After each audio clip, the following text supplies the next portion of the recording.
including how we're going to start the show today, which is, like yesterday we discussed the fallout. Of course, every single issue that occurred in the loss against the Houston Texans. But I think the obvious question is, beyond this year, do you feel like this is the end of the run, right? Because it's one thing to say, all right, they're going to miss the playoffs this year. Okay, but do you believe that they're right back at it next year? Or do you think there's going to be, maybe hopefully not a decade gap like Patriots, but is there going to be a year or two gap before this team is viewed as one of the top teams in the AFC again? Are you confident that the run is not over in that realm at least? It's hard because I don't know the answer on Travis Kelce yet, right? So I don't know if he's going to be back. But with the age of Travis Kelce, the age of Chris Jones and the position he plays, and them still being the Chiefs' best players, I think the answer kind of has to be yes. Like, I don't want to be negative or say that they can't just – I'm not saying they can't turn it around faster than New England did. They don't have to go a decade before winning a Super Bowl. Although, in fairness, they only took like a 3-year hiatus to going back to a Super Bowl. They just didn't win the next two. They lost a couple to the Giants. It's not like they just fell off the planet and stopped mattering. But tell me right now, look at the roster and tell me who was a part of the previous crew and is now part of this one. Well, the Hollywood Brown – like the free agent signing guys, they're going to go. I think Harrison Butker's maybe got a year left. Chris Jones, maybe a couple. Travis Kelce, probably done this year, maybe one more. Like, they're in need of a roster reset and also just contractually are getting ready to go through one. And so Trent McDuffie is the only of the young players, I would say, who is one of their best players and currently under contract. And you and I are saying they might entertain calls on him. I think they have to. In the offseason. And so if they're going through this rebuild, I'm having a hard time looking at this season and not saying it, not like tear down time, but yeah, the previous one, it's over. You had a great dynasty. It was a hell of a run. It's ending right now. You've watched it end, and we'll start anew next year with a new group, new ideas, fresh thought. The only thing that's going to not make it feel that way is no change in offensive coordinator, no change in defensive coordinator. Like, the coaching stuff will make it feel like kind of hard to turn that page. And that's where, like, to answer the question, is it the end of the run? I think there's at least a 1-year pivot here, but also it depends on to what extent are the changes. Are there any staff changes? Are there personnel changes? As you said, there of course has to be based off of who's under contract, who's not. But is there a big shift, as in core pieces? We've talked about this for a couple of years. Patrick Mahomes, core piece. Chris Jones, core piece. Kelce, core piece. We added Trent McDuffie to that list last year. Core piece of this franchise. The pillars, if you will, of the franchise. Well, one of them could retire. I think he's going to, in Travis Kelce. The other one, you and I just acknowledged again here a second ago and have for weeks that they will have to entertain the Trent McDuffie conversation. That could be two pillars. And then the Chris Jones thing is really complicated because the finances behind it. But the argument with Chris Jones, if you look at some of the dead cap numbers, is do you deal with the pain in 2026 to be clear in 2027? Or do you try to balance the two in 26 and then you're still feeling it in 27 and then you're really not clear of it fully till 2028? And that's the tough decisions that Brett Veach is gonna have to figure out. This idea of like ripping the Band-Aid off kind of thing, or we're just going to slowly peel it off and it actually lasts, and it actually lasts a little bit longer. I'm talking about the Chris Jones contract in particular. And these are the really tough decisions that they're going to have to make. I was listening to Dane and Hughes this morning. He was on with Bob and Dusty, and he was talking through, just where this team is at compared to a year ago and how they're in this spot and looking ahead. We're just two plays different than last year's team, and we're not better and we're not worse. The record is worse, but we're not worse. And I think because we were winning football games, maybe some things were brushed under the rug, and we thought we could win the same type of way this year, and that's not the case. Teams have caught up to us. So I agree with part of that. The last part I agree with, which is teams have clearly caught up to them. They clearly passed them in a lot of cases. That's more than fair. Yeah, and they're not going to make the playoffs, and two of your division rivals are going to finish ahead of you in your division this year, in the Chargers and Broncos, and they have. Yeah, they have surpassed you. I get what he's saying about the team. Like last year, we all know the one-score game stuff. I still think though, clearly as the season has gone on though, whether it's the ball not bouncing your way or whatever it may be, this year's team. Clearly, at this point, though, is not as good as last year. Like I think Yes. at week 10, we played the audio of Travis Kelce. He was saying he'd rather have this year's roster than last year's roster. Yeah, that was 4 weeks ago. And I was riding with that as well in week 10. But the last 4 games, I don't know how you can really even agree with that anymore. No, I think that they've taken serious regression on the defensive line, so they're worse there. They're worse at linebacker. Whether it's just Tranquil got a year older or Bolton got a year older, even though he's like 25 years old or whatever the hell happened, they're not playing as well. The corners aren't playing, or the safety play is specifically worse. The corner play is probably comparable. And so I think it's fairly obvious that despite the fact they have what was last year's planned number 1 wide receiver back in Rashee Rice, they're not much better in the wide receiver unit as a whole. And the offensive line was definitely better for a portion of the season, but certainly it's hurt now. It's not. So I don't know. I can't go back. I was on that train there for a while too. I think they're just going to have to make some tough decisions. Are they, like you said, are they going to extend Chris Jones or just ride out this contract and eat one more expensive year and then start anew after that? Are they going to take a call on Trent McDuffie? Are they done on the Drew Tranquil part of things? Are they fine on the offensive line, which we can talk about later in the week? They're going to have to just make difficult decisions. And it just feels like a natural end to the dynasty. Normally, I feel like it's slower and you have to look back a couple years and be like, oh, it kind of ended a couple years and they were just kind of mediocre. But because they were in the Super Bowl last year, it's hard to be like, well, now already after 1 year? But it just feels that way. Is this something, though, where last year the signs were kind of there for what this team might be this year, where last year they won basically all of those close games. And some of that they've been in the same amount of close games this year, but they have lost them. They decided to run it back after last year, which, again, after you make the Super Bowl, it makes sense. But could some of the writing maybe have been not on the wall, but it was graffitied over? It was covered up a little bit. Yeah, for sure. Like it was painted over, where there were some warning signs, whether it was age or anything else, and then they basically bring everybody back on defense, and then you get a couple more draft picks invested, and it actually looks worse because the things that they were executing well down the stretch last year, they're not this year, and that's where we see the record difference from 15-2 to now 6-7, even though a majority of the roster is the exact same. The coaching staff is almost the exact same as it was compared to last season when they made it all the way. But, Alex pointed this out yesterday. Yes, obviously they had some problems last year, and yes, they were covered up by winning and going to a Super Bowl again after winning the Super Bowl 2 years in a row. And this is where I would give not a pass because, look, you can be better than this and you can make these things, but, we always pretend like Bill Belichick made every tough decision and every tough decision right. He sent off guys who got 80 sacks after they left the organization. He made some wrong decisions too. I don't know very many people on this planet who'd be willing to make wholesale changes on their roster, wholesale changes on their coaching staff while they were actively going to back Super Bowls. At what point are you like, well, this all's not working? You'd be like, I don't know, man. Even if you're looking at yourself in the mirror pretty seriously, that's a tough thing to come to. I'm not saying they should have, but I wonder if the signs were there potentially, but were ignored because they were so good at winning those games late. Absolutely. Yeah. No, I'm with you there. Absolutely there were signs. But, yeah, it is kind of like yesterday when we were discussing it that, not only when you're having the success to that extent, you're not going to, fire your, let's just say, an OC or something like that after you just went to a Super Bowl or something like that. Right. But you also, as an organization, and it paid off, they made a clear decision and one that I had no issue with at the time, and I still don't today, even if now you're paying the price. Yep. Which is they kept the core together, an aging core, talking about Chris Jones in particular here, really, if we're being honest. And I understand he's coming off one unbelievable performance, but just across the entire season, he was not the same player here in 2025. I think that was pretty evident. And so they chose to keep the core together. They paid the money to do that, and it led them to 3 straight Super Bowl appearances and 2 rings. And so not going to complain about that by any means. And now the decisions get tough. I mean, we can pull up the Chris Jones numbers and things like that. Again, it is going to be a really, really interesting offseason in how they handle that. You might just look at a ton of money. His cap hit next year is $44.8 million. If they were to get out of it next year, after this year, essentially, there's $64 million in dead cap. Then after that, it's 19.5. So that's here. He's on the roster next year. Either they're going to, but they could extend him.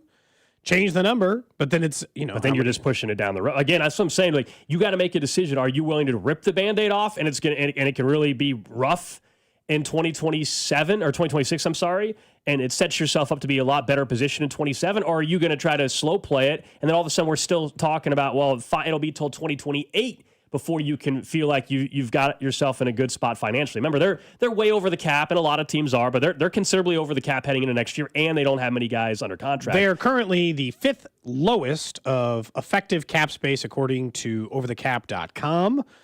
Bills, Chargers, Colts, and Falcons, the only teams worse than them in that department. Yeah. I say the good news is the Broncos and the Chargers are both in the bottom 6 with them. So at least they're not, Bo Nix is going to be, believe it or not, Bo Nix will be having to get paid here soon. It's only been, you're like, this is only year 2. Yeah, but you're only a year away. Like, you're only a year away where they say what you will about Bo Nix. He's going to get paid. They're going to sign him to a long-term deal in the next, 16 months, we'll call it, or something. God, do you know who has the most cap space next year? Patriots again? Mm-hmm. Yeah. Their quarterback's not making big-time money yet. Yep. So they got another 2 years or so of runway. On that. 913-586-7965. I think this is interesting. Someone said, how is it the end of a dynasty just for one down year? If it picks right back up, the next year's a new dynasty. I agree with that, but I think that's the conversation is not that if they do that, yeah, the dynasty would continue. Like, if you tell me next year they are back in the Super Bowl, then obviously the dynasty is not over. We are saying when you look at the roster and you look at the cap and you look at the aging, I'm telling you that it's not happening next year, I guess is what I'm trying to say. And therefore, it's the end of this current iteration. There's going to be a little bit of a reset/rebuild. Is it a 1-year thing? Is it a 3-year thing? Is it a 5-year thing? None of us have the answer to that. But you're right, that if they got right back there next year, then it continues. I'm saying, and I think Cody agrees, that where they are at with the roster, it is very clear they are going to have to take a deep breath here and pivot a little bit. Not blow the whole thing up, but they're going to have to reevaluate. And luckily, they have the most difficult piece to find in the NFL already on the team. And that is still the best quarterback, in my opinion, still in football. And that is Patrick Mahomes. So the hard part is still done, right? The hard part, all these teams, the Jets for 25 years, it feels like it's been less than that, have been trying to find a quarterback. They got the hard part done. Yeah. So they got the core piece. Now, Dana Hughes also said this about just this season. And some of this is where we've been spoiled, which is, was it just one of those years? I just don't. I mean, I feel like this is just a bad season, guys. Like, we won 12 close games last year, and we lost 6 of those this year. Like, and to think that an overhaul is necessary and we need to start relieving guys of certain duties, I just don't know that that's true. And respectfully, that's where I disagree. Everyone's a year older, too, just further away from We'll have Dana on the show again Thursday. And respectfully, that's where we just disagree on it. Like, I think that thought process, if that's the thought process of Andy Reid and the organization, I think that's a problem. I'm not saying they need to go fire 5 different people and all this. No, but if the thought is that, like, well, we just had some bad luck, we'll be fine with everything we've got in. That, to me, is a terrible mindset to have in his organization. You have a 500 season with Patrick Mahomes. You got to look at yourself in the mirror and make a decision. Right. Little breaking news in baseball, if you had your hopes up. Slugger Kyle Schwarber has found a new team. The Philadelphia Phillies are finalizing a 5-year, $150 million contract for the MVP runner-up last year. That, according to Jeff Passan. No, I know. He was not signing. But he signed a 5-year, $150 million deal to remain with the Phillies, just so you know. Okay. Yeah, that was a pipe dream. I know it was. I'm just letting you know where Kyle Schwarber ended up. You know, Royals fans like talking about Kyle Schwarber as a member of their team. And I'm telling you, he's getting $150 million to be a Philly. Smart on Philly's part. Yeah, he's an important player, and they can certainly afford the contract on it. Let's talk a little bit about what happened in the NFL last night. We can talk about the Colts game later, or I'm sorry, the Chargers game later, which obviously, if there wasn't something that was already hurting their playoff chances, like, themselves, every game the Chargers or Texans or one of these other teams wins puts you even further behind the 8 ball, because the Chargers are pretty much the only team you can catch anyway. So if you were holding on to some slim hope, last night was devastating. But we also got the news that one of the teams who is fighting for these final playoff spots is the Colts. And the Colts tried out Phillip Rivers. Yes, Phillip Rivers, who I could have been convinced was like 50 or 55 years old. It turns out he's only 44. Although a recent grandfather, I am to His understand. birthday was yesterday. Based on that. Happy birthday, Phillip Rivers. They are so desperate. And this is where I think they're in a really tough spot. Because do they sign Daniel Jones to a contract now? Because how do they get out of it, Gold? When they traded for Sauce Gardner, and they became one of only 5 teams this year who will not have a first-round pick, they were so all in that they're calling up Phillip Rivers Would you even want to watch Phillip Rivers play quarterback? Yes. Just out of what, morbid curiosity? If you told me in 2 Monday nights, it's Colts hosting Niners, Monday Night Football, and Phillip Rivers makes his return, yeah, of course I'm intrigued. Of course I want to see what the hell that looks like. Yes. For a team vying for a final playoff spot, because they're not going to win that division. I absolutely would be there. You see this, of course, people are having fun with this on Twitter. Joe McCarthy on Twitter, just a random individual on Twitter. He said, the scene in the movie where the Colts owner, played by Sandra Bullock, storms in the GM's office and says, what about Phillip Rivers? Can he still play? And the camera pans to the GM, Chris Ballard, and his eyebrows just raise, going to win an Oscar at that moment. You can just see it now. We're about to get a movie about this. I will say He that, last played. that actually would be a script that makes complete sense. He last played during COVID. Yeah, it's been 5 years. What are we doing? He was about to be eligible for the Hall of Fame, and if he does sign with the Colts, his Hall of Fame clock resets. Come on, guys. Just give up on the season. Like, I know that you don't want to do that, but let me just make this easy for you. When you lost Daniel Jones, your starting quarterback, with only 4 games left to play, your season ended. That stinks. Buckle up, get ready for next season, and try to win with Daniel Jones then. Phillip Rivers cannot save your season. He hasn't played football in 5 years. He's going to die. This is elder abuse. Anthony Richardson is on IR, not going to be activated. Riley Leonard's banged up. He's going to start in the meantime. They're trying to salvage their season. And, yeah, there's not any good options out there. But this one, at least, you have my attention, Indianapolis. You have my attention. Well, if you're is it worth salvaging? If you're Phillip Sure it Rivers, is. too, is the juice worth the squeeze? In fairness, I guess, because he What do you have to lose at this point, guys? Honestly, if you're the Colts, what do you have to lose? If you're the Colts, you have nothing to lose. I don't think Phillip Rivers does either necessarily. But if you're Phillip Rivers and you think you're locked in the Hall of Fame, why are you going and doing this? In fairness, though, Because he wants a ring. He wants to better his Hall of Fame. I was going to say, in fairness, though, a ring. What delusions he live in. if he signs and they somehow can keep him up, because you know he's going to be a statue in that pocket. If they find a way to make a run, then obviously he enhances the case, I suppose, a little bit more. Plus, just boosts his numbers, I guess. Now I'm just looking at other guys that would do as good. The Colts are mulling it over. The latest report is he threw last night for them. They're mulling it over. Look, we could get an update later today that says the Colts have decided not to sign him. Maybe I'm going to say I lean that side of things. I don't think he's going to be there. I hope they do. I hope they do. Just give us some more entertainment in the final couple weeks of the season, please. How much older do you think he looks than the last time we remember seeing him?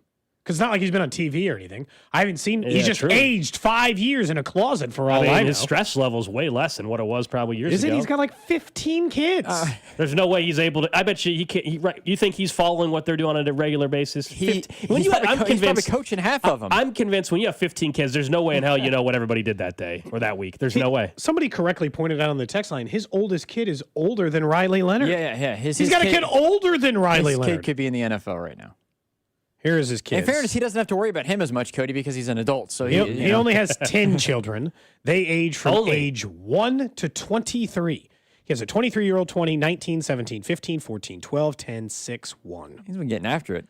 I mean, what did he have time for? Just football and sex, apparently.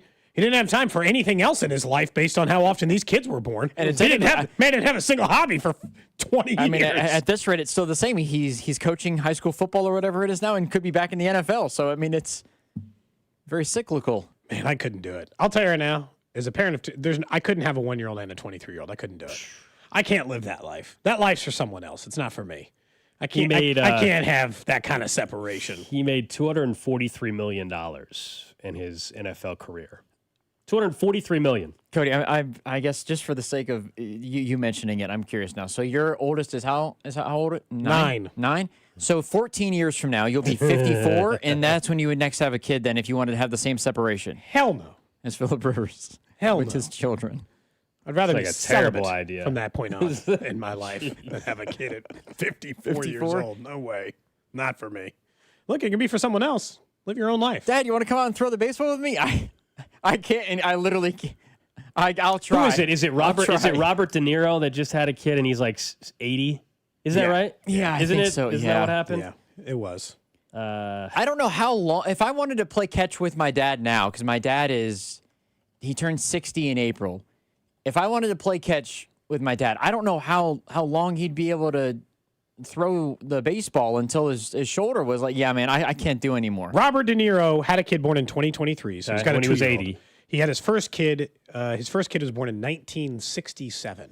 Unbelievable. That's 38 years. Oh no, wait, 36 67. years. I mean, that's a 60-year-old essentially. He's got a 60-year-old and a 2-year-old.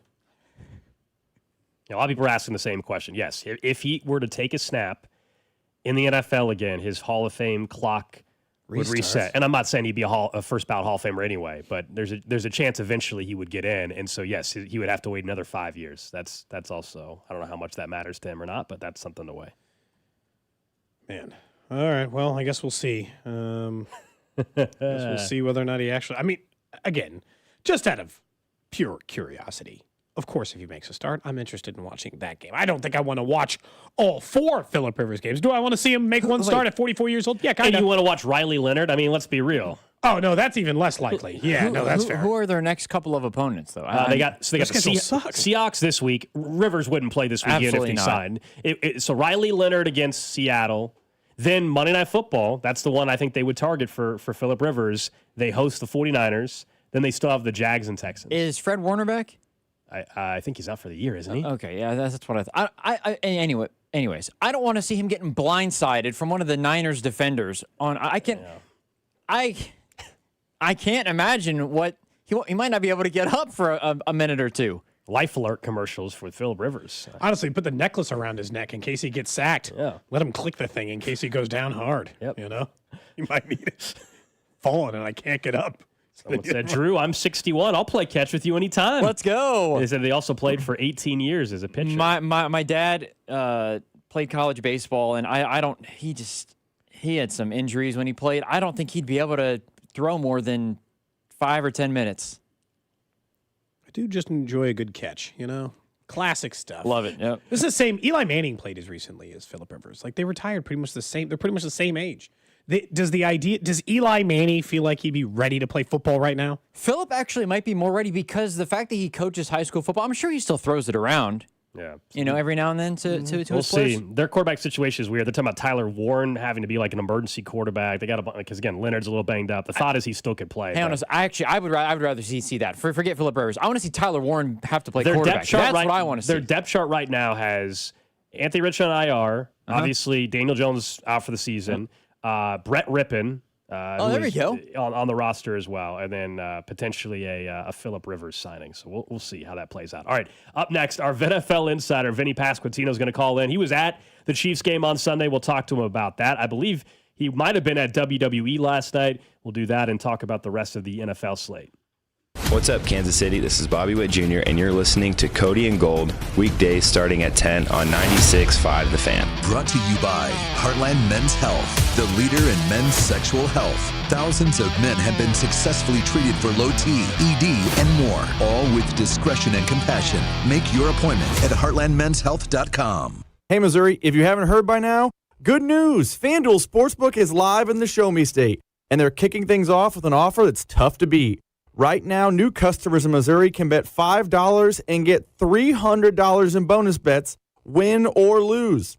So whether it's football, basketball, hockey, or more, you can bet it all on an app that's safe, secure, and super easy to use. So download FanDuel today and head to FanDuel.com/Missouri and join the excitement. Remember, new Missouri customers can bet $5 and get $300 in bonus bets, win or lose. Because Missouri, it's time to play your game of FanDuel. FanDuel is the official sportsbook partner of 96.5 The Fan. 21 and present in Missouri. Gambling problem? Call 1-800-GAMBLER. First online real money wager only. $5 first deposit required. Bonus issued as non-withdrawable bonus bets that expire 7 days after receipt. Restrictions apply. See terms at sportsbook.fanduel.com. Men, if the long lines to the bathroom have been holding you back from attending sporting events and you're waking up in the middle of the night dealing with frequent urination, it could be an enlarged prostate. Jeff Montgomery here to talk about the minimally invasive procedure I had that made a big difference. I went to Dr. Brown at Miva Medical, the leader in minimally invasive treatments in Kansas City. The procedure was quick and easy, and I'm very happy with the result. Don't put up with being uncomfortable. Contact Miva Medical. That's MIVA-medical.com. Yellowstone, The epic ranching drama is now a Kansas Lottery scratch ticket and your ticket to experiences you can't get anywhere else. Top prize of $25,000 plus second chance drawings that let you live the show. Attend a premiere or visit the set, but know what you're getting into. Just kidding. This is a game, not the show. Play Yellowstone. CKSLottery.com for details. It's Cody and Gold, and you guys know we've been telling you about Centric, whereas in as little as 4 months, you can find a brand new career in IT. Take it from our friend Colin. Before Centric, I tried community college, and when that didn't work, I went to Centric. Their IT career program helped me land my first job in cybersecurity, and in just a few years, I worked my way up to a remote senior role with great pay and real work-life balance. Centric gave me the jumpstart I needed. Colin's got the right idea. He was ready for that new career and knew Centric was his path to do it. Reach out to our guy, Russ Mondry at Centric.com and start that new career. Call Hamilton today for our $79 mainline drain cleaning special. The pros at Hamilton will inspect your drains with video camera technology to pinpoint exactly what is needed to clear those clogs and help prevent expensive drain repairs. The expert technicians at Hamilton are ready 7 days a week to solve your problem the right way, the first time. Over 40 years experience and more than 8,000 five-star reviews are great reasons to trust Hamilton. Visit callhamilton.com/radio for details, terms, and conditions. License number 2025-11121. You don't need to be a financial MVP right out of the gate. At Main Street Credit Union, we're here to coach you through it. No matter where you're at, lining up for your first play or deep in the game, we'll help you move the ball forward. From building credit to launching a business. Because here, it's not just about money. It's about progress and having a team that's got your back. Learn more at mainstreetcu.org. I'm Piera Palazzolo, VP of Digital Marketing for the American Management Association, a company focused on the management training skills needed to enhance the careers of business professionals. We did our research when it came to the best companies for website development and chose AmericanEagle.com. And we couldn't be happier. AmericanEagle.com worked closely with us to understand the front and back end requirements needed to launch an e-commerce website that could handle the complexities of running thousands of seminars nationwide. Our robust new website and improved SEO saw immediate increases in site traffic and web revenue. If you're in need of managerial effectiveness and success, visit our website at amanet.org. If you're in need of a website that provides an unparalleled consumer experience, I highly recommend AmericanEagle.com. Transform your business today. Dial 877-WebNow1 for a free digital consultation with AmericanEagle.com. This is the story of the one. As the purchasing manager at a manufacturing plant, she knows the only thing more important than having the right safety gear is having it there when you need it. That's why she partners with Grainger for auto reordering, so her team members can count on her to have cut-resistant gloves on hand, and each shift can run safely and efficiently. Call 1-800-GRAINGER, click Grainger.com, or just stop by. Grainger, for the ones who get it done. You like saving money, right? We all do. That's why Allstate just lowered the price of car insurance. Not, but wait, there's a catch. Lower. Actually lower. So if you're shopping around or just want to see how much you could save, check Allstate first for a new lower auto rate that could save you hundreds. You're in good hands with Allstate. Not available in every state. Only applicable for new auto insurance business. Rates will vary by several factors, including how you purchase the policy. Potential savings vary. Allstate North American Insurance Company and Affiliates, Northbrook, Illinois. Great news, Nick. Legacy boxes are still in stock. With Christmas just around the corner, there's still time to buy the best Christmas gift ever. Legacy Box. That's right, Adam. Order today and Legacy Box ships immediately. It'll arrive ready to wrap and place under the tree. Gather the family together this Christmas and collect all your old VHS and camcorder tapes, slides, pictures, and film reels. Then you can binge on the good old days. From fading over time to risks like fire and water damage, your memories aren't protected unless they're on a digital format. Legacy Box helps you replay those great moments from the past, from Christmas morning to your wedding day. Legacy Box is the world's largest digitizer of home movies and photos. All the work is done right here in the USA, and over 1 million customers have trusted Legacy Box. This Christmas is the time to digitize. Visit legacybox.com/value for exclusive holiday savings. That's legacybox.com/value for last-minute shopping. LegacyBox.com/value. The technicians you can trust with your house keys. Anthony Plumbing, Heating, Cooling, and Electric. This season, enjoy stress-free comfort with easy booking and trusted service from Anthony. Save up to $4,500 on a new high-efficiency HVAC system. Schedule today at anthonyphce.com. You're listening to 96.5 The Fan from the DM Injury Law Studios. Mike's got this. He's a husband, a dog dad, a first baseman, and a fantasy football commissioner. Being a commissioner for the league is tough, and I'm really excited. I'm wearing a suit today. He also likes to fill the bathtub with hard work and Jets tears. I can't take any more disappointment. That's what he used to say when we watched the Jets games together. But his most important job is being a ViNFL insider. I haven't enjoyed a football season since 1969. On 96.5 The Fan, here's Vinnie Pasquantino. Vinny's the perfect guest today because a lot of Chiefs fans, Cody, I think, are trying to figure out, well, what do you do in January when your football team's not playing in the playoffs? It's been a while. It's been a decade, Vinny. Are you kidding me? Wow, what an intro. Cody, sorry, I got your text just a few minutes ago. No, I did not go last night. Oh, I thought maybe you were going to go to Monday Night Raw. No, we hooked Carter up with some nice tickets, though. He was front row, it looked like. There you go. There you go. Did he have fun? Did he say the proper thank you? Me. Yeah, he texted me last night and said he had a blast. So it was cool. I just didn't know. I didn't know how many wrestling fans are actually on the team. You said it's you and Carter at the very least. Does anybody else follow the sport? Carter's never been to an event before, so it was his first time going.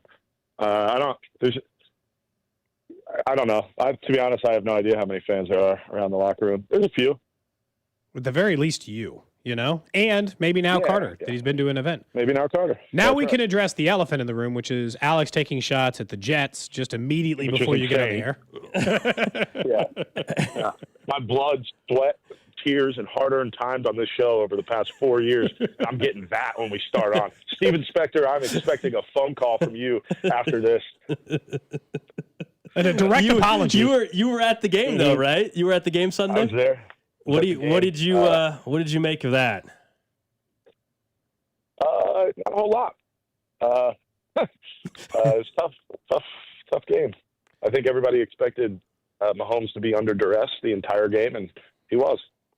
So the Texans have a really good defense, and they did enough on offense to win that game. What are the hot storylines going on? What are people saying about the Chiefs? What are you guys saying about the Chiefs? I think, to open the show today, I think we were maybe trying to acknowledge that when they get through the end of this season, they're going to have to look harder at their roster than they have in years, and that this initial part of the dynasty is probably coming to an end, and it's how do you kind of restart the second phase of it under Patrick Mahomes, which I think is fair. So I think the dynasty talk is so tired, and I don't mean that in a negative way towards the Chiefs, but I just mean like it was a bad year. What does that mean? Like, does a new dynasty start next year if they're good? I guess I just don't understand how that works in terms of dynasty talk. I think it's just they've found a way to win the past few years, and they're finding ways to lose this year. And you still got a shot at the playoffs. So I guess the Chargers winning last night hurt a lot, right? Yeah, it's pretty devastating. Yeah, I think people are. You're right. I mean, if they were to somehow next year go back to a Super Bowl, then you're right. Like, did the dynasty end or did it not? And I think the issue and the conversation we're having today, and we had yesterday a little bit, Vinny, is the idea though. You look at this roster. There's some pieces that are aging out. They only have 36 guys under contract next year. The cap situation's not the best. That maybe this is a little bit of a reset in some sort of way next year to position yourself again for the long haul. Cody, I just sent you a text. I need you to look at it and read it on air, please. All right, let's just real quick. It says, good. The Jets are expected to check in, quote, on Patrick Mahomes this offseason. Now, in fairness, the name of the guy is Rich Johnson. Rich Johnson. Yeah. It's Richard Johnson who I found that out from. Uh-huh. So the Jets are going to check in. We have 5 first-round picks over the next 2 years. But like I've said over the past few years, this is the offer I make to the Chiefs. You can have the 5 first-round picks over the next 2 years, and you can have the Jets' first-round pick until Mahomes retires. I mean, it just still wouldn't be enough. That's the problem. That's why you can have 15 first-round picks. I mean, that is kind of tempting. 15. But at the same time, it's like I can't guarantee the Chiefs would ever get it right. Like, they'll never get it right like they got with Mahomes. I still think the Patriots should regret letting him go to Tampa Bay and letting Bill Belichick run the show. You talking about Brady? Yeah, right at the end. Yeah, but it seems to have worked out for them because he cloned himself and he made himself Drake May. Yeah, that's the thing. So being a Patriots fan is awesome right now. However, their season is going to end in brutal fashion when they actually play a real team and they lose to them. So that's going to suck for them. But it's okay. The football season is weird this year. No Burrow, no Lamar, no Mahomes in the playoffs. That's kind of terrifying. And even the Bills don't look quite the same. I contend, and I know that this probably sounds weird, Vinny, because like the playoffs and getting the playoffs matters. If the Bills lose in the wild card round of the divisional round, their season will be more embarrassing than the Chiefs' season in a way because you finally didn't have any of those guys in the playoffs and you couldn't get through then. Like, when are you going to get through if you let somebody else jump the line? Yeah, I think that's an easy thing to say for you, but shut up, respectfully. That's fair. You said respectfully, so you can pretty much just say whatever at that point. Respectfully. Yeah, I mean, I don't. It'll be more public. Like, it'll be like a quicker downfall in terms of if you lose in the divisional round. Like, honestly, McDermott would probably get fired, right, if that happens, wouldn't you think? I would think Especially so, yeah. with Dayball out there lurking. So that's tough. But, I mean, obviously, not making it to the playoffs is worse than losing in the playoffs, in my opinion. I say that as a guy who roots for a team that hasn't made the playoffs in 15 years. I would love for them to lose in the first round of the playoffs just so I could feel something. But you guys have been feeling so good the past few years, this doesn't even matter to you. However, Arrowhead emptied out pretty quick the other night, I will say. Yeah, for sure. That was a little tough to see, but I get it. Totally get it. The team's got to play well in order for. I say the same thing about Coughlin. Like, we got to earn the right for people to be there. So, just a tough night overall. However, Bob and I made a few nice plays at the DraftKings tailgate. I don't know if you saw that, but I did. I just thought you were throwing some passes hard there. Yeah, so we were doing it, and yeah, football season's coming to an end, fellas. But I made the fantasy league playoffs. Yeah, well, how's the fantasy league going overall? Who tell us who did not make the playoffs in that league? Our replay guy, Bill Duplessis, did not make the playoffs, and he was a jerk to me about some of the things I did as commissioner. So I was happy to see him not make it. All right. Bob did not make it. Adam Frazier did not make it. Mike Yastrzemski did not make it, which I'm happy with because he was also a jerk to me about some things I did as commissioner. Let's see. Let me go through it. Cole Reagans finished first. Oh, wow. Did I just see Edwin Diaz to the Dodgers? Yeah, it just happened. It just happened. And Schwarber is with the Phillies, which I assume back so. to Philly. Mm-hmm. That's cool. Let me see. Sorry, this is. I also just took a bunch of pre-workout because I'm about to go lift. So heart rate's going. So it's hard to focus a little bit right now. Okay, this is the order. Cole Reagans finished first. He was 23-5. Michael Waka was second. He was 22-6, but he scored the most points in the league, so he's going to get paid out. Chris Bubich finished third. Vinnie Pasquantino finished fourth with the third most points in the league and the most points given up. Don't know what was wrong with my defense this year, but making the playoffs and giving up the most points I feel pretty good about. Taylor Clark finished fifth. Randall Gritchick finished sixth. Bill Duplessis, replay guy, finished seventh. Adam Frazier, eighth. Jonathan India, 9. Kyle Isbell, 10. Bobby Witt Jr., 11. Mike Yastrzemski in last place, 7-21. And Mike Yastrzemski is also the person who tried to make a punishment for the league. So if he were to happen to be back in Kansas City this year, he, I think, has to do something during spring training to certify his loss of the fantasy league. So that's what happens when you get traded over to a new team mid-year, and because you're a veteran, you think you can control the rules. Karma happens to you. The way I view it is, I just feel like this was a key indicator the pitchers just have more time. What you described to me was a leaderboard full of guys who only throw every 5 days. Yeah, weird. When guys have more time on their hands that they can focus on fantasy football. That's actually a really good point. Yeah, I mean, you got to play every day. You got to play 6-7 days a week. Yeah, and I was playing every day, too. So, like, I don't have any time. These pitchers, it's kind of BS. So it's me and Randall Gritchick fighting these pitchers off.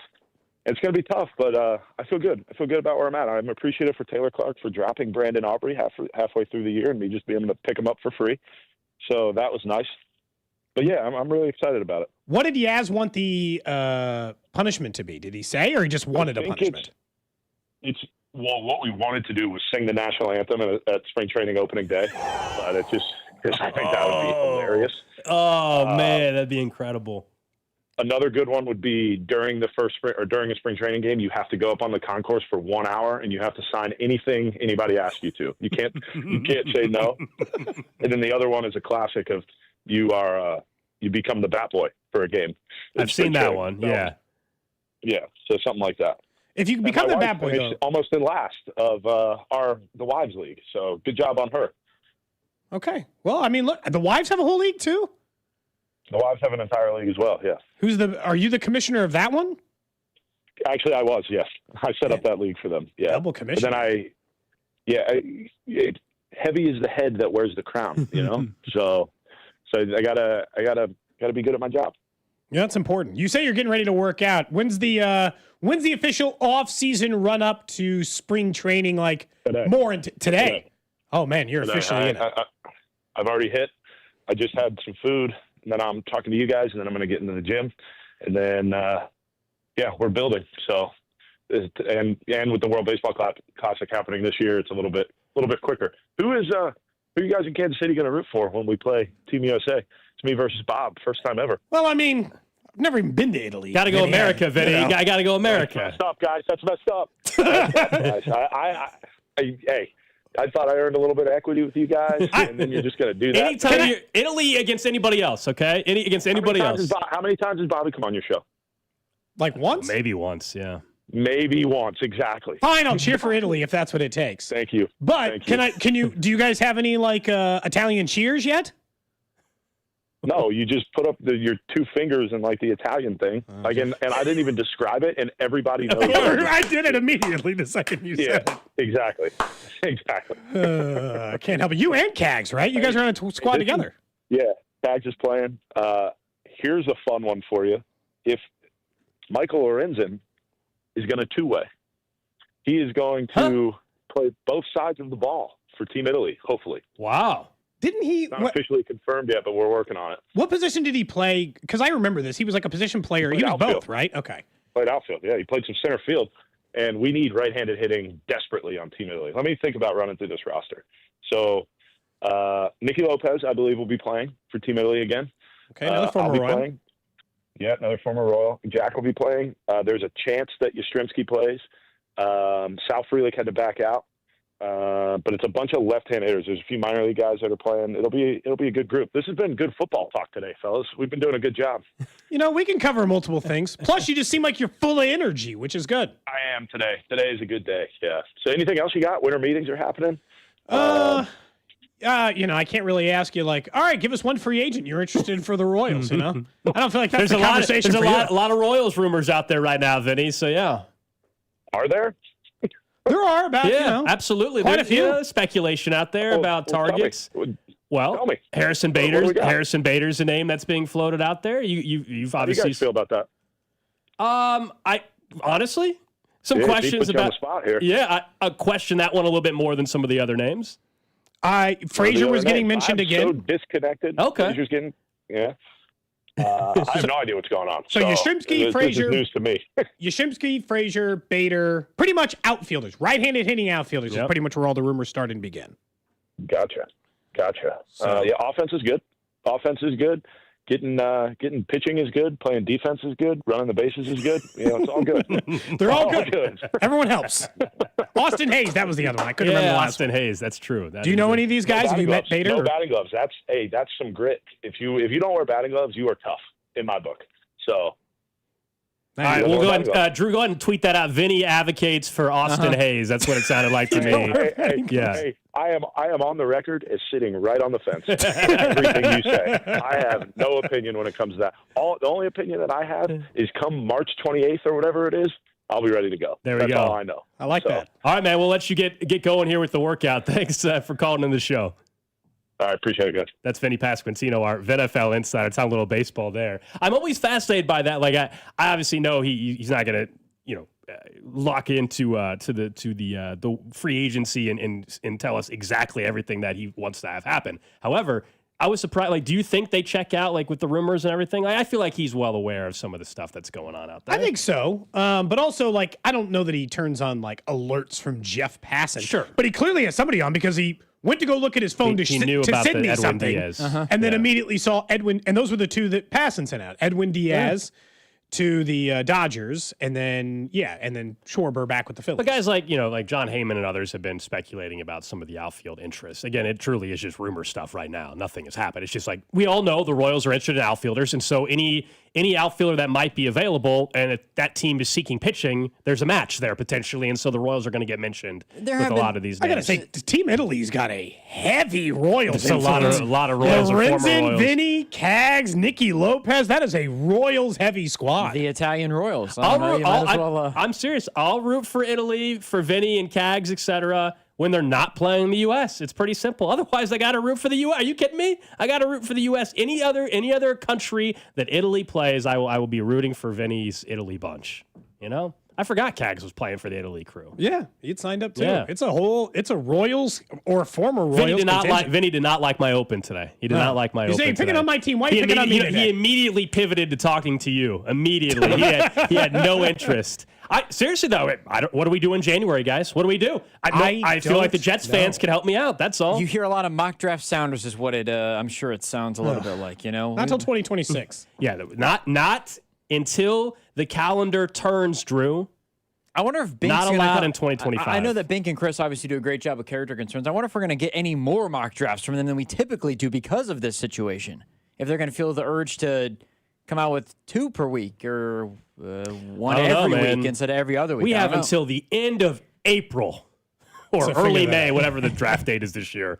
Currently, the Chiefs would be the 14th pick, right? It's in Pittsburgh this year. Yes, I think so. It is the 14th pick, Cody. Yeah, I think it's in Pittsburgh. But they're tied with a couple of other teams. I'll tell you right now, based on the records, they're never getting in the top 10.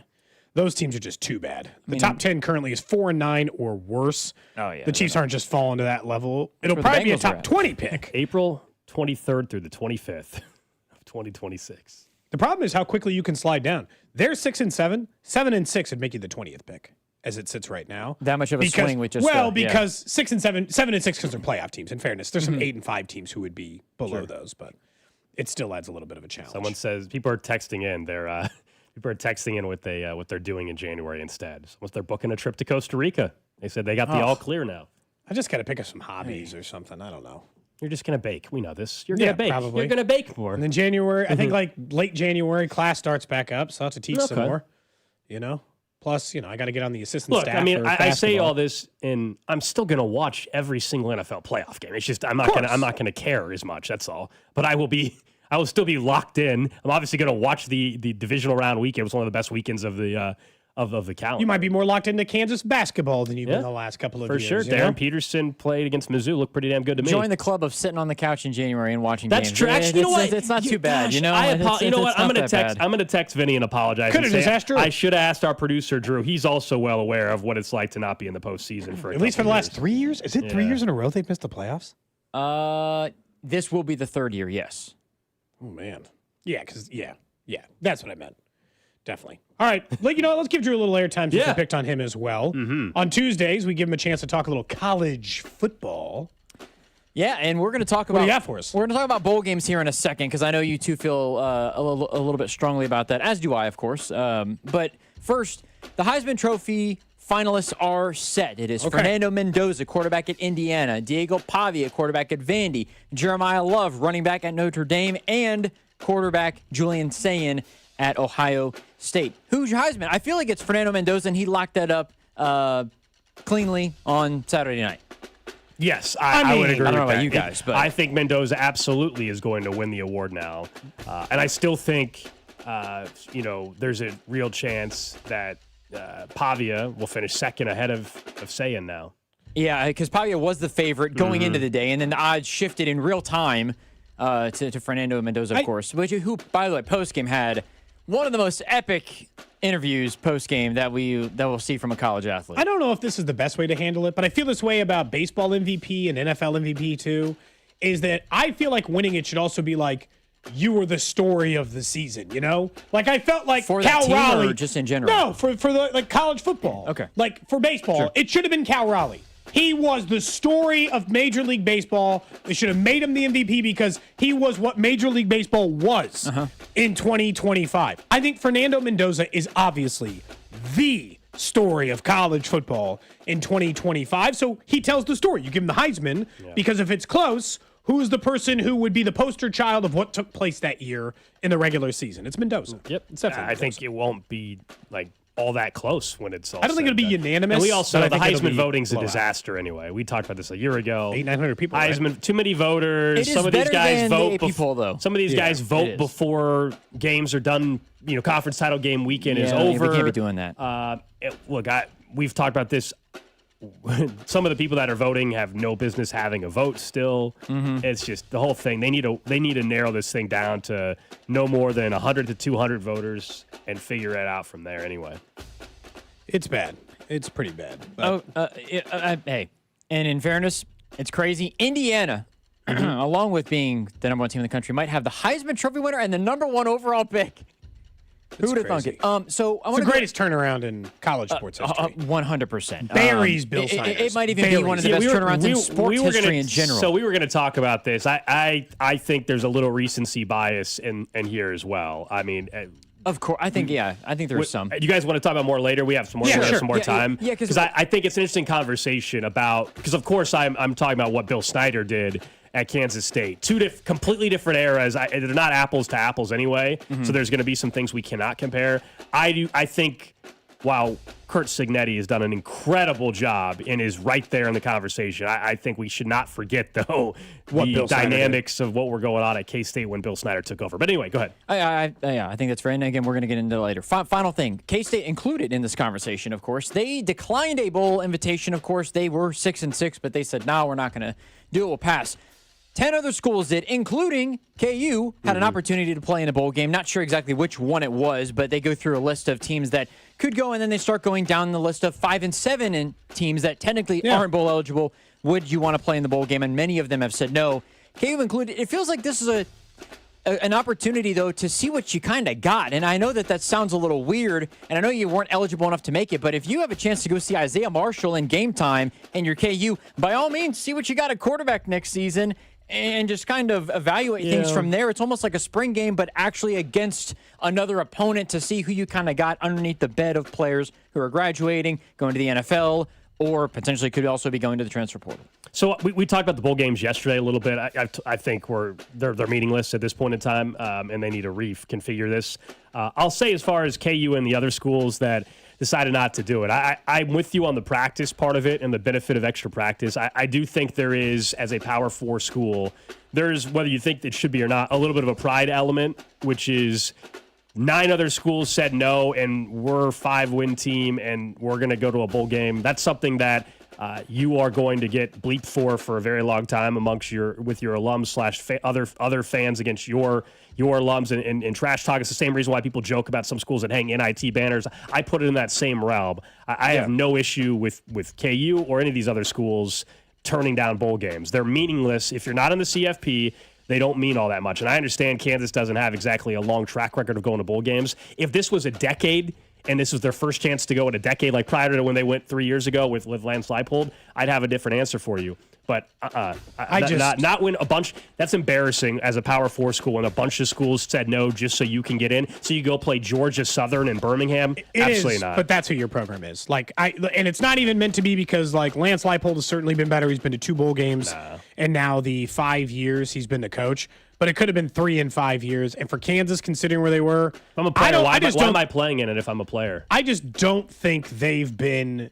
Because it might be your last game. If you don't want to end, you want to end on a high note. Take the people who are going to be there. I mean, I understand the argument. Can you field a roster? They've been to 8 bowl games in my life. Yeah. I'm 41 years old. You got to take bowl games if you're Kansas. That's just what your program There's is. 85 players on a roster. They'd be able to field a roster of kids that can play. Plus, the you school say that, and we just had examples of 3 schools last year that couldn't do that. That's because they had everybody go into the transfer portal. I think people that will go in the portal. But we're not seeing that with Kansas. Like, if you're available to play and you don't have players leaving, why not take the money? Because you get a check. If you're KU as well, you get a check. The players get to play. For all we know, ended on a high note. And A high note with a win against Georgia Southern. Yes, instead of a loss, instead of getting your ass kicked for the last 3 games of the season, essentially, I would much rather end on a win. If you're Jalen Daniels, why would I want to end the season the way that I did? This season needed to end. It was a highly disappointing year. It's time to move on. Also, K-State, by the way, and Iowa State fined $500,000 for declining their bowl invitation. Honestly, that's fair too. This is part of the conference job. It's more embarrassing for them to decline and also get fined in the process. What's funny is the most embarrassing is Notre Dame. Because you're more than going to have to play in a high-level bowl game, and you were like, we don't have to. Agreed. Just continue. Like, we don't want to do the rules and whatever. They should find Kansas because it is actively hurting the conference. Kansas State. Yeah, gotcha. They should find those teams for turning down bowl games because you're actively costing the conference money and being on TV as the Big 12 member. So it's good. That's a little college football look. I do want to talk more about Indiana and Kurt Cignetti, and then, of course, the comparison. I think it was Reese Davis, guys, on Sunday. I made the comparison to what Bill Snyder did and said it was a better job, better turnaround. I think that's really interesting. But up next, let's talk about the latest NFL playoff picture. Not trying to tell you the Chiefs are making it, but just want to look at where things sit on both the AFC and the NFC side and what happened on Sunday at T-Mobile Center. Not the result, which was a great one if you're a KU alum, but the game we all thought we were getting did not happen. We'll explain what we mean by that next. This is Wyatt Thompson, and you're listening to Cody and Gold, weekdays 10 to 2, right here on your home for K-State Athletics, 96.5 The Fan. Brought to you by Heartland Men's Health, the leader in men's sexual health. Thousands of men have been successfully treated for low T, ED, and more, all with discretion and compassion. Make your appointment at heartlandmenshealth.com.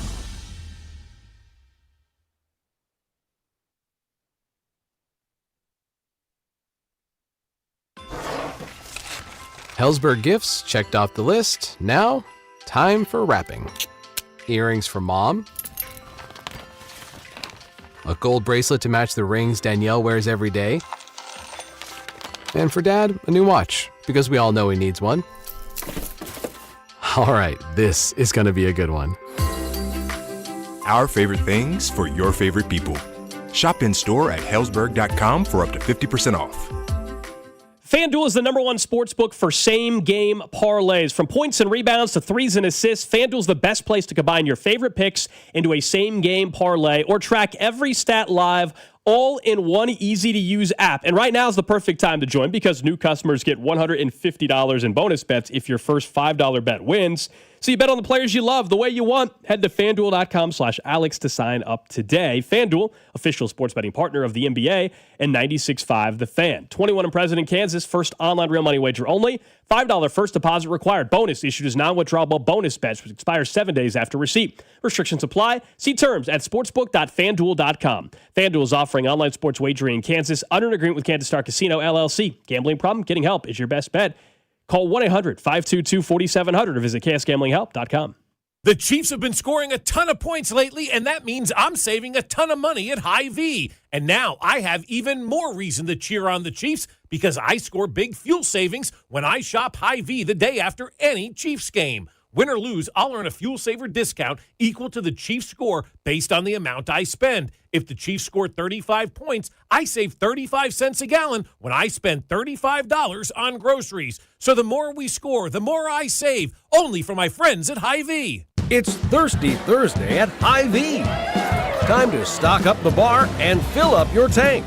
Earn 50 cents per gallon fuel savings on every $50 purchase of wine, beer, hard seltzer, and spirits. Mix and match all your favorite libations and get a 50-cent fuel saver with every $50 purchase. Stack up the savings and your next fill-up could be free.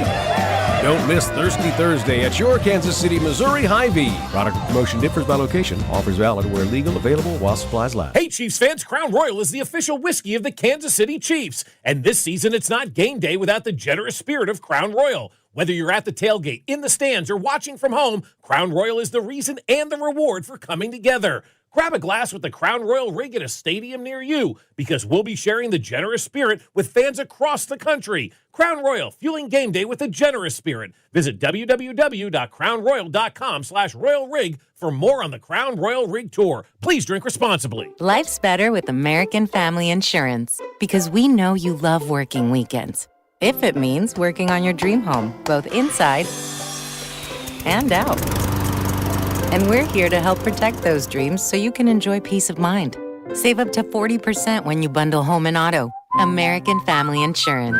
Get a quote and find an agent at amfam.com. Products not available in every state. Some exclusions apply. American Family Mutual Insurance Company SI and its operating company 6000 American Parkway, Madison, Wisconsin. Hi, guys. This is the Rocket Roger Clemens. You don't pitch in the majors for 24 years without feeling it later. Shoulders, elbows, knees. Trust me, pain doesn't retire when you do. That's baseball legend Roger Clemens. I tried the ice. I tried rest, PT, nothing really worked. When I heard about QC Kinetics, the concept sounded promising. Non-surgical, regenerative treatments that help your body heal itself without surgery. Sign me up, just what I needed, real lasting relief. Whether you're a former pro, a weekend golfer, or just want to walk around pain-free again, QC Kinetics uses cutting-edge technology and natural biologics to help restore and repair damaged tissue. I trusted them with my joints. Now I'm back doing what I love. Call QC Kinetics today and schedule your free consultation. Call QC Kinetics, 816-412-6299. That's 816-412-6299. 816-412-6299. We all hear the radio ads about the IRS. They tell you to be afraid, to be scared, and they try to frighten you into calling. I'm not here to do that. Tax Relief Advocates is different. TRA is here to tell you that if you owe money to the IRS, whether it's $5,000, $50,000, or $500,000, we have a solution. It doesn't matter if you're sitting in your car, at work, or with your kids. No matter where you are, call now. 800-575-9834. Don't lose hope. TRA can eliminate or reduce what you owe to the IRS. Generous programs are now available that can give you a fresh start. Our passion is taxes and helping individuals fix their IRS problems. We have over 1,000 5-star reviews on Google and an A+ with the Better Business Bureau. You don't need to be afraid of the IRS any longer. End your tax nightmare today by visiting us online at TRA.com or call 800-575-9834. That's 800-575-9834. Tax Relief Advocates. Real solutions for real people. This is the story of the one. As the purchasing manager at a manufacturing plant, she knows the only thing more important than having the right safety gear is having it there when you need it. That's why she partners with Grainger for auto reordering, so her team members can count on her to have cut-resistant gloves on hand, and each shift can run safely and efficiently. Call 1-800-GRAINGER, click Grainger.com, or just stop by. Grainger, for the ones who get it done. You like saving money, right? We all do. That's why Allstate just lowered the price of car insurance. Not, but wait, there's a catch. Lower. Actually lower. So if you're shopping around or just want to see how much you could save, check Allstate first for a new lower auto rate that could save you hundreds. You're in good hands with Allstate. Not available in every state. Only applicable for new auto insurance business. Rates will vary by several factors, including how you purchase the policy. Potential savings vary. Allstate North American Insurance Company and Affiliates, Northbrook, Illinois. Listen to the Chiefs and Chargers on Sunday with pregame starting at 9. Kickoff at noon with Mitch, Danon, and Kling. Right here on your home for Chiefs football. 96.5 The Fan. KFNZ FM and AM. HD1 and HD2 Kansas City. An Odyssey sports station. 11 o'clock hour. Cody and Gold, Alex Gold, Cody Tapp, Drew Nixon with you. We'll get to the trash of the day in 15 minutes or so. We should have asked, you can text Vinnie, what's his pre-workout stuff?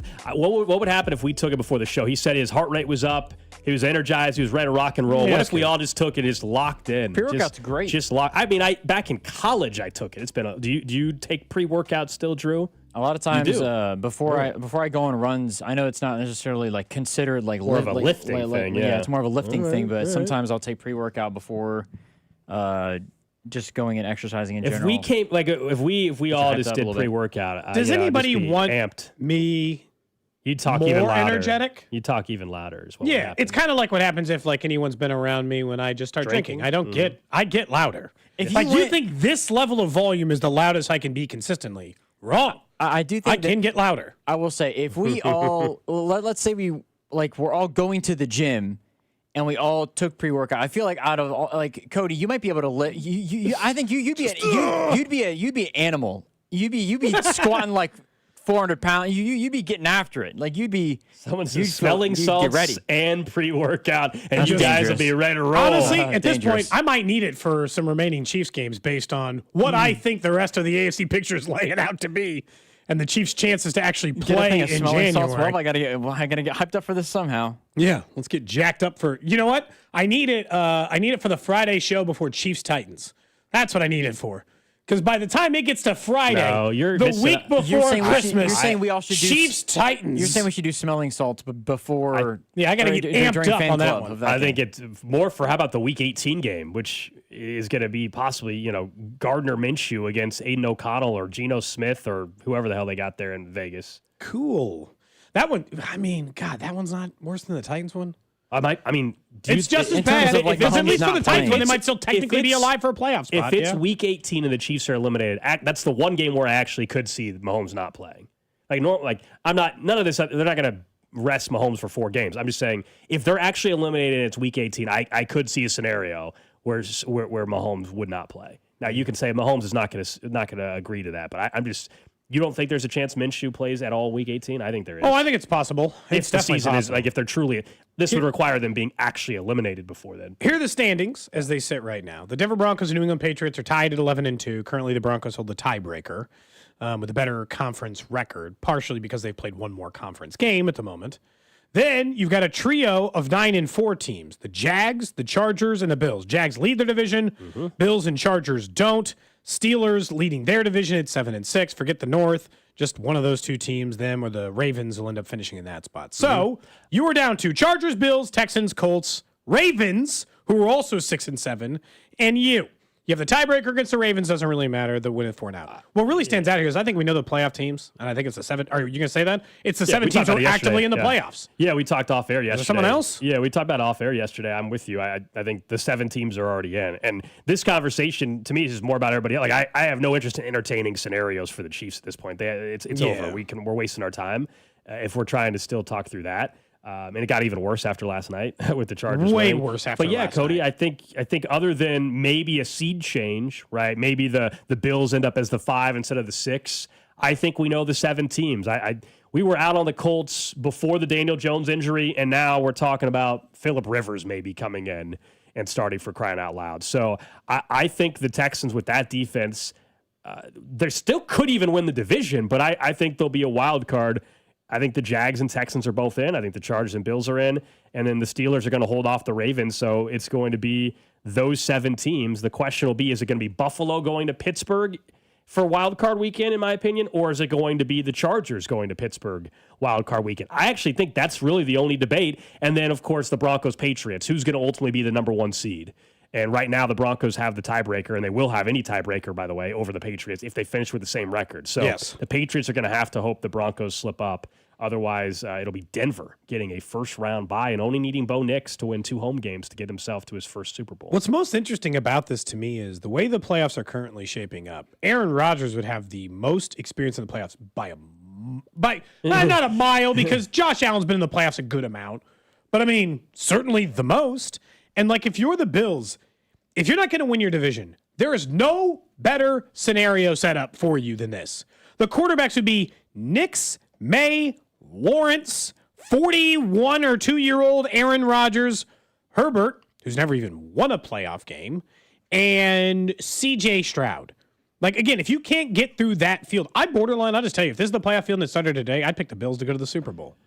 Am I really? It almost never works that Drake May or Bo Nix gets to the Super Bowl. Almost never. Is that how it works in the league? Get through it. I don't know. That's the only thing is the Bills are wildly inconsistent. They're and so are these other teams. Their defense stinks. But their defense is, their defense is a big problem. If they play Denver, I know that Bo Nix is not the type of quarterback, but Denver's defense is so good that game might be 13-10. Yeah, I think a lot of this, I get why you would choose the better quarterback. My only question would be, are the Bills the 6 or the 5 seed? Because if they're the 5 seed, Cody, then I feel more confident in predicting that they'll find a way to get over the hump. Because as a 5 seed, if you're Buffalo, you take on the Steelers. If you're a 6 seed, you're saying, well, Jacksonville. Believe it or not, I actually think the Jags can be a little tricky in that. And then after that, unless the 7 seed wins, you're headed to Denver. So we'll see what the Patriots and Bills. I guess for me, I want to see what the Bills look like in the rematch against the Patriots this weekend, guys. Because if the Bills lose comfortably to New England for a second time this year, and this game is this in New England or Buffalo? Do you guys remember? This is in New England, isn't it? Yeah. I'm not 100% sure. I think the other one was in remember. Buffalo. Was it? Didn't they beat him in Buffalo? I think so. I think that's right. Yeah. Okay, so if that's the case, if Buffalo loses again in New England, then why do I think the third time's the charm? I think... I don't know. Remember, that was like the old adage for the longest But time. it wasn't Mahomes versus Allen. We're talking about May versus... You know what I mean? Like, it's not the same of the... Like, Josh Allen in this spot. If he loses twice, it's way more telling to me because... Then it's not happening. Like before, you'd be like, all right, well, you're facing Mahomes. It is what it is. There's something there that Mike Vrabel has on you, in my opinion. If you're the Bills, is this? I know we'll probably get to it when the time comes, I guess, in the playoffs. But is this actually a bigger test of legacy for Josh Allen than it is going up against Patrick Mahomes? Because if, to your point, Cody, let's say they play Jacksonville and they lose in the divisional round, is he ever going to be, because we've seen him compared to Mahomes. Some people think he's better than him now. Is it a bigger hit to his legacy if he loses in the playoffs in the divisional round than if he were to actually beat Mahomes and get to a Super Bowl? Because I feel like if you lose to Trevor Lawrence or any of those guys go and they get to a Super Bowl and they win it, and you still don't have one. If Trevor Lawrence goes to a Super Bowl, Cody, and wins it, if the Jaguars win the Super Bowl, Trevor Lawrence will have more appearances and a Super Bowl over Josh Allen. I feel like that it might be more devastating of a hit than it would be a pump up if he beat Mahomes compared to losing to one of those guys. We'll do this conversation as the playoffs start and the Chiefs aren't in it. I'm sure it'll take place. But like let's do the little work this through because what you're saying. Without question, in the AFC playoff field specifically, the most pressure on any quarterback in the playoffs would be Josh Allen. Right. I think Aaron Rodgers is second just because he's a million years old and only has so many other cracks at this thing.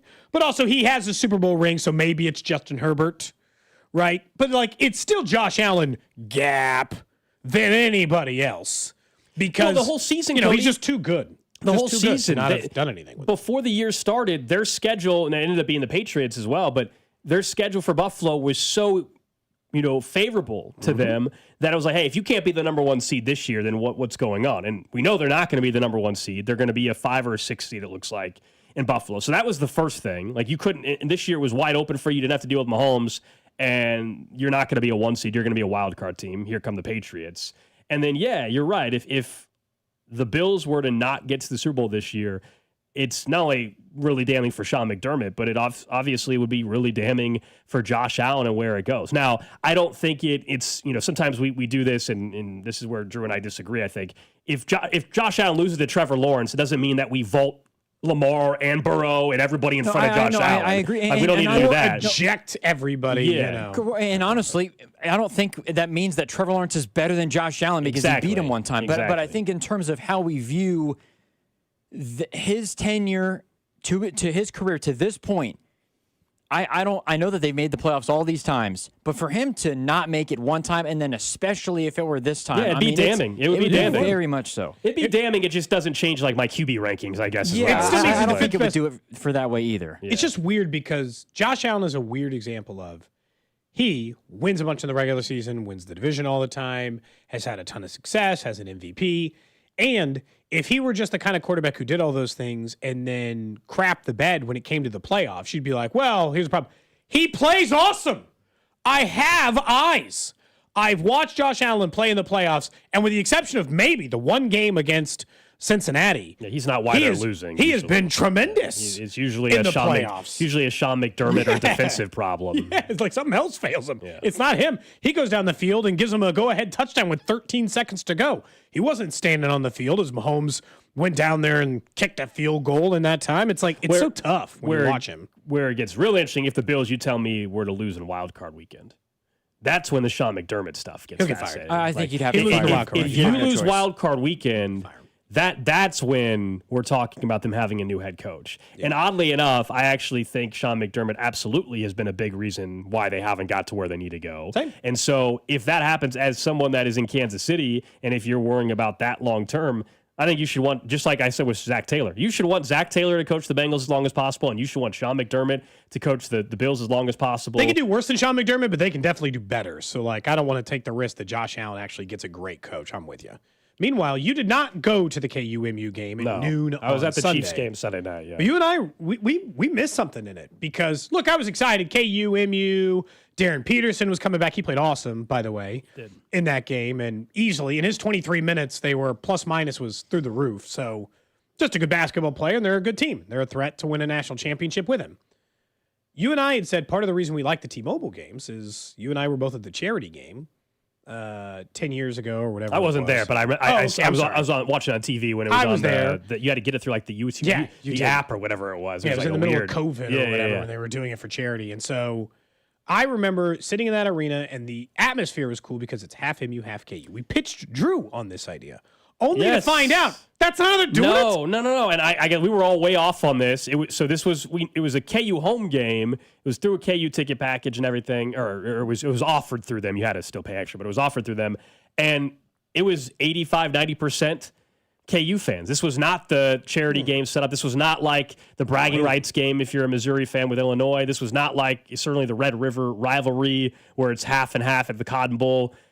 It wasn't. So the same thing if Missouri, if they're playing at T-Mobile Center, then they'll have the ticket rights and all that. I think that sucks. Well, why are we playing this game at T-Mobile? Just go campus sites. The whole point I thought by playing at T-Mobile Center was you were going to create this kind of true neutral type of site where both fan bases were going to be standing right next to each other, essentially at midcourt, and where it splits, and it's going to be this great atmosphere.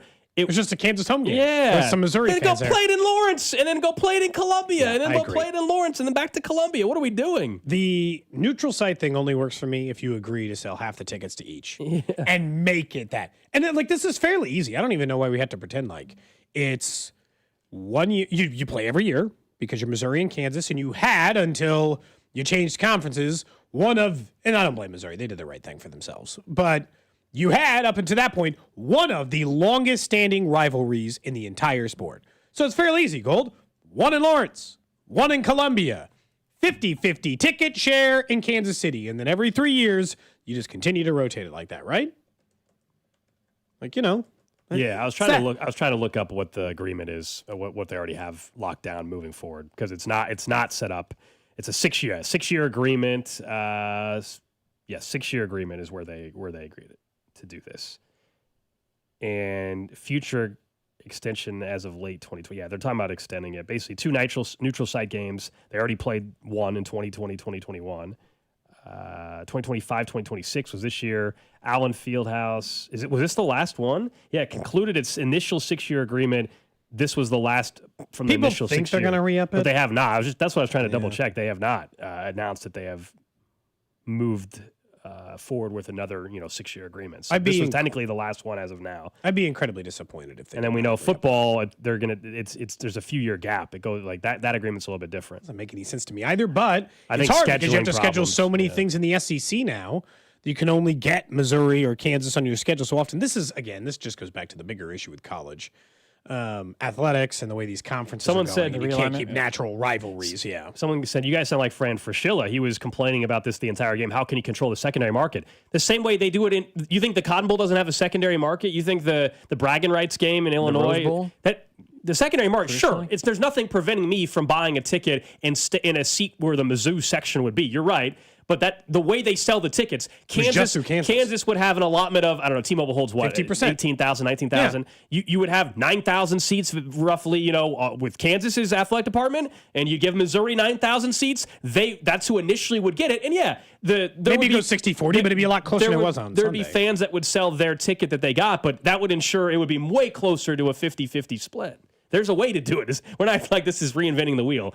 Plenty of programs have figured out how to do the half and half. They did the charity thing here once already, and that's exactly how they did it. Is it because both schools, though, they want the home field or the home court thing? Is it partially the schools' fault where it's like, no, we want this to be a home atmosphere for us, or whatever it is, where the schools should just be. Well, they want to tie in Kansas City, and I get it, right? That's right on the board. Right? It's the border war. I get it. I think you are with this for college football specifically. In general, I would rather them just play on campus sites to begin with. But if we're going to tie in Kansas City and T-Mobile, then it needs to be a true neutral site. Well, I meant in terms of like the home court, Kansas wanted it to be the way that it was on Saturday, and MU, the next time that they play in T-Mobile, wants it to be a favorable crowd for MU rather than it being a 50-50 split. I think the schools might partially be to blame for why the allotment is what it is, where for sure they can't just come to an agreement where it's blue on one side and yellow and black on the other. Yeah, someone was correcting. I think people say Mizzou, T-Mobile would be a Mizzou home game next year. So it'd be Missouri. It's going to be a majority Mizzou crowd probably. Correct. Yeah, that's just kind of lame. It should just be. I'm just saying it should be what the charity game was. That's all. Yeah, 100%. Yeah. Way more fun that way. All right, let's get to it. Trash of the day. You guys ready for this one today? Sure. You sure? I don't know. The way you're saying sure? that makes it sound like it's weird or sexual. It is weird. It is weird. It's not sexual. Oh, okay. It's weird, though. That's good, I guess. A study suggesting that, you know what? Your farts, the smell, could reduce your risk of Alzheimer's by 37%. I feel like we've heard something like this before. If it smells more or worse? This is from Saturday. Like smelling your own farts or just any farts? Saturday, December 6th. This is a new article from theindependent.co.uk. Certain amounts of hydrogen sulfide can help protect aging brains from an Alzheimer's disease. Or from Alzheimer's disease. Now, the study is a 2021 study, so maybe that's where you've heard it. But this is a new article. But the smelly gas is highly toxic in larger quantities. Smaller doses may provide some serious health benefits. The gas behind the rotten egg smelling stench can help protect aging brain cells from Alzheimer's. I mean, I don't want to get Alzheimer's. Yeah. But at what cost if you got to spend 40 years smelling awful I think people farts? would do whatever. If it meant if you knew that you were a really good chance of not getting Alzheimer's, you'd say, you know what? Whatever the amount is, every once in a while, you got to do what you got to do, you know? They tested mice. They were injected with hydrogen sulfide carrying compound, which slowly released this throughout the mice's body. The mice were tested for changes in memory and motor function over a 12-week period. Behavior tests on the mice show that these hydrogen sulfide improved cognitive and motor function by 50% compared to mice that did not receive the injections. Well, can I just get an injection then? Well, that's what I'm wondering. Yeah, I don't know. Do I have to go the more stomach turning route? It's lunchtime. I don't want to think about that. You'd rather not do it the natural way. I mean, natural being relative, I guess. They just Until a few years ago, researchers lacked the tools to mimic how the body makes small quantities. Now they have figured out how to mimic that. The compound used in the study shows by correcting brain levels, they could reverse some aspects of Alzheimer's. Someone says they're going to start canning and selling their farts to old people. Yeah, okay. I think it's more of a lifetime probably thing. I don't think you can just like start smelling farts at 60 and assume that maybe. I think it is. They replicated that compound, and so they probably would be able to inject you in the future with it. Yeah, you would think so. I mean, at least seems out of the Someone question. says, Cody, you want fart injected into you? If it means he's not getting Alzheimer's, yes, actually. I mean, yes. yeah. If it means I'm going to keep my sanity, sure. Alzheimer's is one of the Alzheimer's is like one of the saddest things to witness. If anybody's ever had a family members that start, what you're talking about dementia and Alzheimer's, that's terrible. It's terrible. I mean, it's at the bottom of the list of things you want to deal with in your older age. Yeah. One of the first texts. Some of us listen on our lunch break every day. Yeah. Well, that's sorry about that.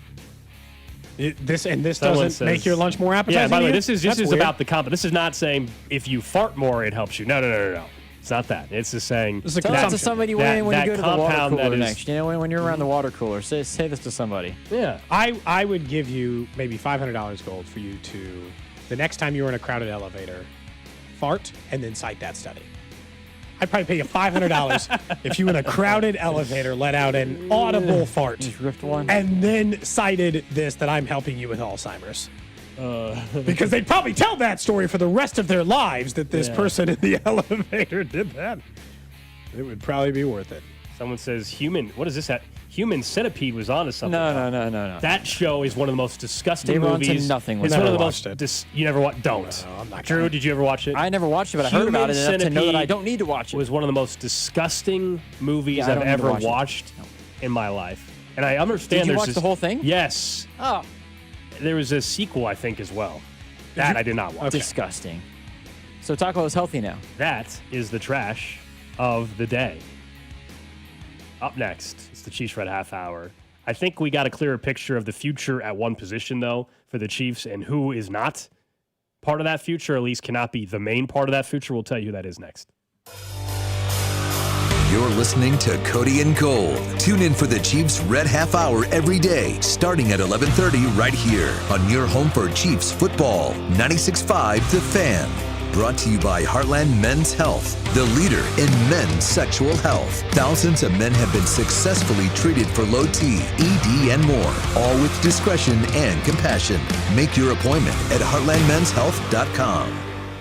FanDuel is the #1 sportsbook for same-game parlays, from points, rebounds, three-pointers, assists, and so much more. FanDuel is the best place to combine your favorite picks into a same-game parlay or track every stat line live, all in an easy-to-use, one-stop shop app. And right now is the perfect time to join because new customers get $150 in bonus bets if your first $5 bet wins. So bet on the players that you love the way that you want. Head over to FanDuel and use my promo code FanDuel.com/KFNZ to sign up today. FanDuel is the best place to combine your favorite picks into a same-game parlay or track every stat line live, all in an easy-to-use, one-stop shop app. FanDuel, an official sports betting partner of the NBA, and also 96.5 The Fan. 21 and present in Kansas. First online real money wager only. $5 first deposit required. Bonus issued with non-withdrawable bonus bet, which expires 7 days after restrictions apply. See terms at sportsbook.fanduel.com. FanDuel is offering online sports wagering in Kansas under agreement Kansas Casino, LLC. Gambling problem? Get up with your best bet. Call 1-800-522-4700 or visit kansasgamblinghelp.com. Every big play starts with a first down, and every financial future starts with the right partner. Main Street Credit Union is not-for-profit and member-owned, which means we invest in you with guidance that's clear, tools that make sense, and people who actually listen. We're here to help you move the chains. Whatever your next move is, auto loan, savings goal, or paying off debt, let's make it one play at a time. Visit mainstreetcu.org to get started.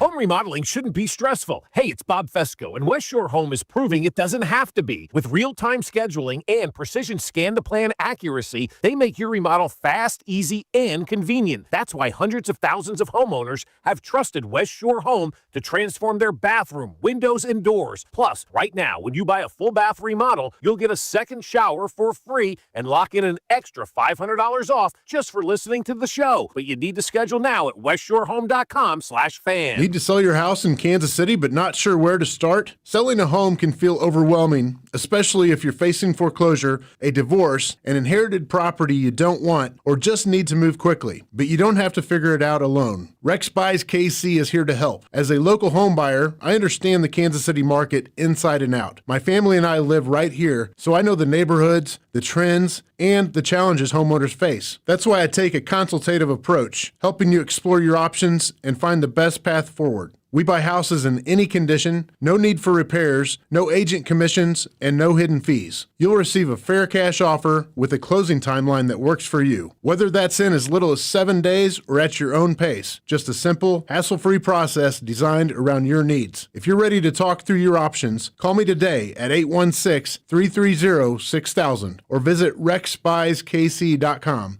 Let's find the right solution for you. Rex Buys KC. Local, fair, and focused on you. You know that Big Bargain detergent jug is 80% water, right? It doesn't clean as well. 80% water? I thought I was getting a better deal because it's so big. If you want a better clean, Tide Pods are only 12% water. The rest is pure, concentrated cleaning ingredients. Oh, let me make an announcement. Attention shoppers, if you want a real deal, try Tide Pods. Stop paying for watered-down detergents. Pay for clean. If it's got to be clean, it's got to be Tide Pods. Water content based on the leading bargain liquid detergent. I'm Bob Burke, founder and chairman of Burke America Parts Group, a family of brands that includes RepairClinic.com, an appliance and HVAC parts solution company that's grown into an international brand.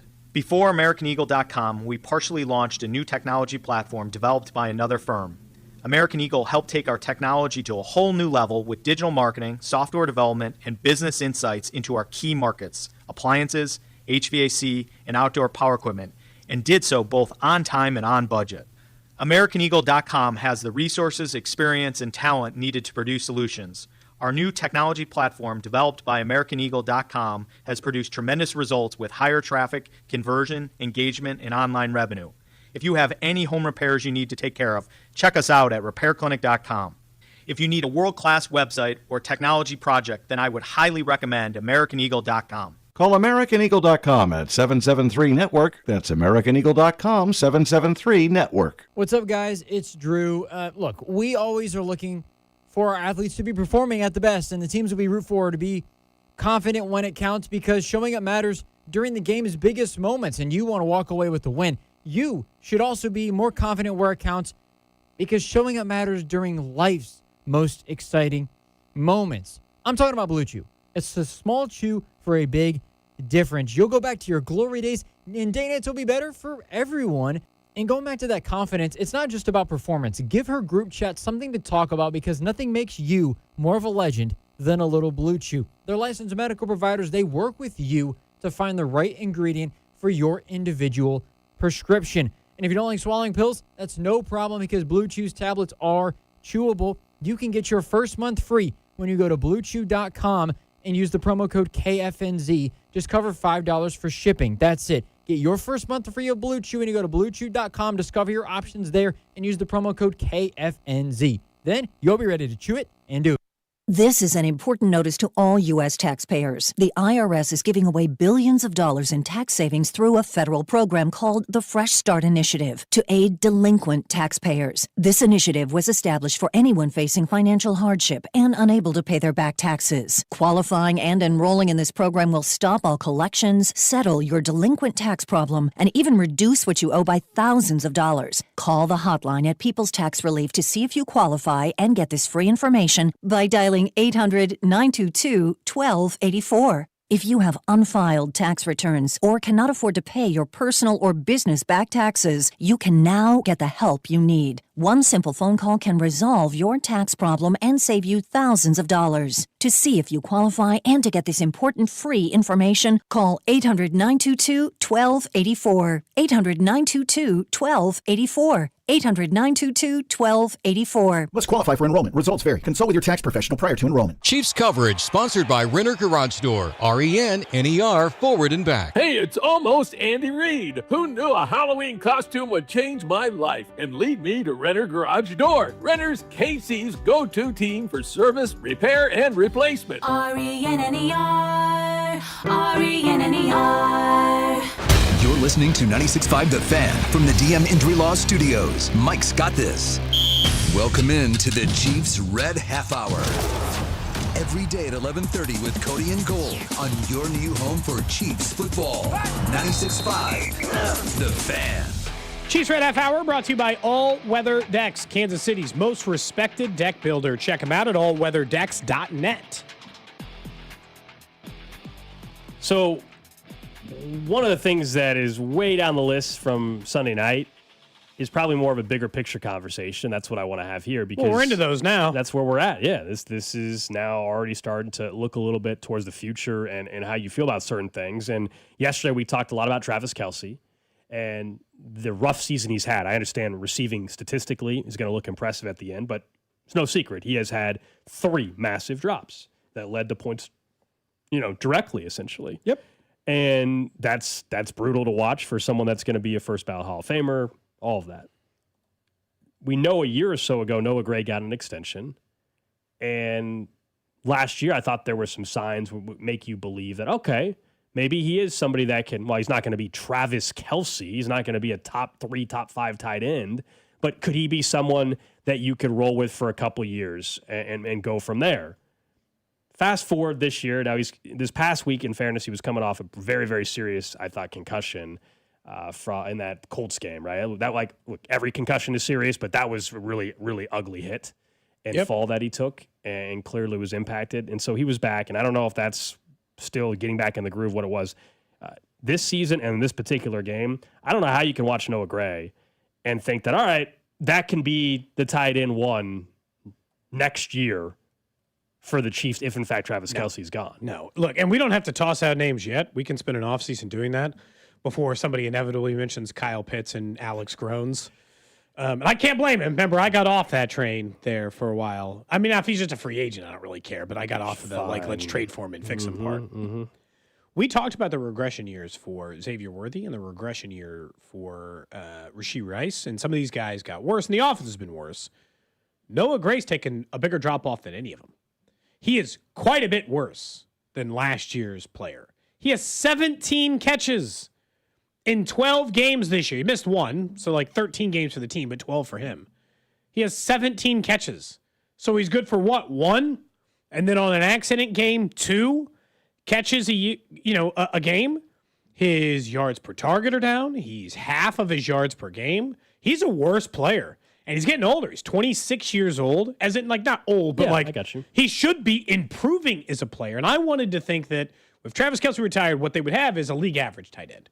And you'd be surprised how easy it is to be a league average tight end.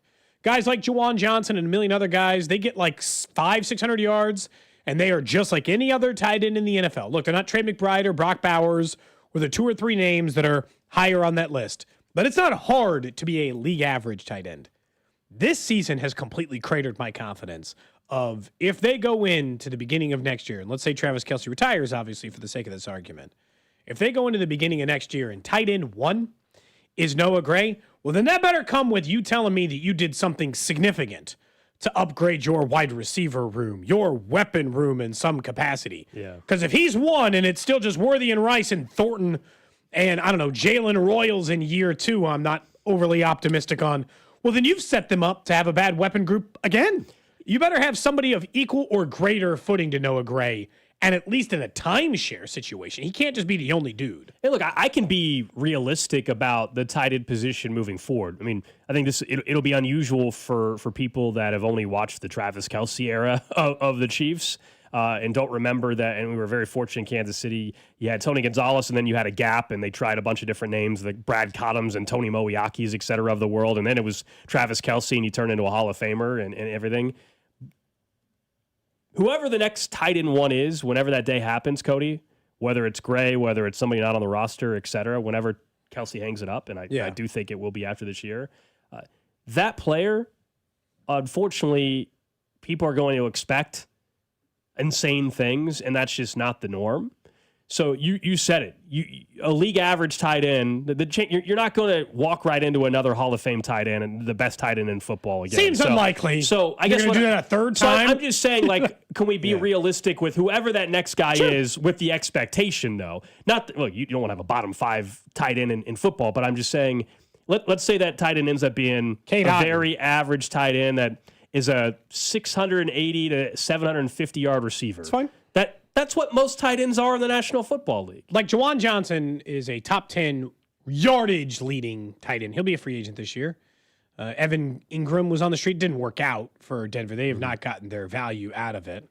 Noah Fant. Like that. But in a way, Juwan Johnson and Evan Ingram, those are guys who've had far more production than I'm convinced Noah Gray can have. Like, I just think he might need a compliment. Like, what you might need to do is you can't go in thinking it's tight end 1 and then there's a gap and then there's tight end 2, the way they've been operating for so long. And what you might need is multiple bodies kind of doing the same job or operating in a similar fashion. But this goes back to, like, Benjamin Solak had an article out today, just generally in the NFL. And one of his... Where's he at now again? The Athletic. Not the Ringer anymore, I think is it's it? The Athletic now, right? Is it ESPN? Or? I see this. It is ESPN. So that's what I'm I don't saying. know. We just named 3 places. That's why. Is it ESPN? That's why I was asking. He did. You're right. He did go to ESPN. You're right. That's why I asked, because I couldn't remember. We just named 3 of them. Yeah, Benjamin Solak at ESPN had a long article out, and part of this was dedicated to the Chiefs' current offensive issues, like, hey, how do they solve them? And what he was talking about is, look, I mean, the thing that we said earlier, show you got to come to the reality that part of their problem is weapons based. Yeah, and that they just do not have enough dudes. And look at the year after year after year, and some of the position groups they've been putting out on the field. So my problem is that if Noah Gray is your tight end 1 or co-tight end 1 with someone of equal value, well, then the Chiefs have to upgrade a weapon in a big way this offseason. And I don't know if that, in this article, he mentions like swinging for a fence. Wow. Like, this is where, like he jokes about trading for Justin Jefferson. All he said, please do not quote me on that. And that's not what he's actually saying. No, but Cody is going to happen. But like, they're going to have to take a bigger swing in a draft or this and make their position known. I don't know who the name is. I don't know whether that's via free agency or draft. I think there are 2 clear things on offense. One, they need to find a wide receiver that is capable of winning in man-to-man coverage on a regular basis. And right now, we all know, like, if a defense is running zone, Xavier Worthy, Rashee Rice, Travis Kelce right now, even still at this point, those guys can find open spots against zone. Against man, it's a struggle. And that goes back to having a more physically imposing wide receiver that doesn't get pushed around. So he mentioned this too. Too many players who are the same. Yes. Do similar things. Xavier Worthy. You need a different type of wide receiver. Like he mentioned Jawan Jennings being different. Just somebody. Xavier Worthy in this offense absolutely can and should work, and he's got the skill set to work. But you can't have 3 receivers like him. And that's part of the problem. So I was just saying the physical receiver. And then you said, Cody, if the tight end is going to be average in the future, which is likely what it will be, well, it gets back to clearly where the league is at, running back. Clearly where the league is at. Like last night's an example. We were talking about this before the show. I know the Eagles ended up losing, okay? The Chargers beat them in overtime. Saquon Barkley, and he is the elite of the elite, so I'm not suggesting that you can just go find Saquon Barkley's all over the place by any means. But 50-yard touchdown run. Nothing going for that offense, and then he can turn one into a 50-yard run. That's not anywhere in the cards for the Kansas City Chiefs backfield for multiple years. It's been a very long time. And you're not suggesting with like the 15, you're not suggesting like Jeremiah Love, right? You're not suggesting that high or anything. But he might be that guy, he is that guy. But whether it's the draft or free agency, they have to recognize that their running game has to have some explosiveness, and it's non-existent. But applaud Kareem Hunt for the effort he put in this. By the way, like they'd be even more screwed if Kareem Hunt didn't provide them what they did, because he has been very, very important to them for the role that they asked him to serve. But there's no explosiveness in the backfield. They have to go attack the offseason with thinking that that's where the NFL is at in 2025 and 2026. It is not just go ahead and spread everybody out and kind of go with the, what are they, not Legion, Legion of Zoom type of offense. Yeah. That's not what it is. Drew, you could probably answer this better than me just knowing the draft situation. Because I've said this before, Gold, and it's way easier than it's ever been. I've made the argument that because of wide receiver and because of offensive tackle, the Chiefs, I think as an organization, are actually better positioned to take this like big, massive swing for a desperate need than any, like the way teams traded for a quarterback, the Chiefs, in my opinion, for all those years could have done for left tackle. If let's say they're picking 14th right now, is there in this draft a Jamar Chase-esque guy? Because I'll be honest, I think you can make the argument of go up to 8, go up to 6. If there's a dude like that, because you're closer than you've ever been, draft pick-wise, to get a player like that. 2027 draft has more of those wide receivers that you're talking about. I would say there are no Jamar Chase, Justin Jefferson types of wide receivers, but there are multiple T. Higgins second-round wide receiver types. Yeah, that's not you want a guy that can go catch the ball? Jordan Tyson, Arizona State. 2027 is the I would put in the stud wide receiver all over the place category. You want guys that can go catch the ball, though, like go up and get a ball? Carnell Tate, Jordan Tyson. I want someone that can throw a top 10 picks. Carnell Tate's going to be like the 8th pick in the draft, probably 7th pick in the draft. Jordan Tyson is probably a first rounder. He's a guy that would be the interesting. issue, though, so we're having the offensive. Makai Lemon, another one that is more of what they currently have, so I would say no to him. But Chris Brazell, he's 6'5", and runs a 4.4. And that's a completely different type of wide receiver than they've really ever had under Andy Reid or, in his time in Kansas City. And even going back to Philly, it's pretty rare. So we all agree on the type of receiver. I think we all agree. My only thing with the whole trade-up thing that you're mentioning, Cody, is I think you agree with this. Like, still number one priority to me, though, is defensive line in the draft. Yeah, and so trade up, fine, to go find an edge rusher. If you think there's an edge rusher that's dominant. But I would be way more interested in them securing a defensive line overhaul with their top pick than trading up for another wide receiver. I mean, still if you're in the second round, but even like to your guys' point though, because obviously Rasheed was a second rounder, they've found guys who can play. It's not even necessarily about where they get it; it's the type of guy that they get in that round. So even if it is this, let's say instead of waiting until the 4th to get a guy like Jalen Rose, who also is just like Rashee Rice in terms of size, getting a guy in the second round, maybe you address the defensive line early. And then in the second round, you find a guy that fits the prototype for a guy that can go up and get the ball a little bit better. Ball tracking is solid, can make a contested catch. Maybe that's a guy that you just take, and he might not be the best he might not be the best at the position, but he's a guy that throws something different at a defense that might end up working out. Look, there probably isn't like a Tet McMillan or those, and I'm not saying that edge is not the bigger need. It's just.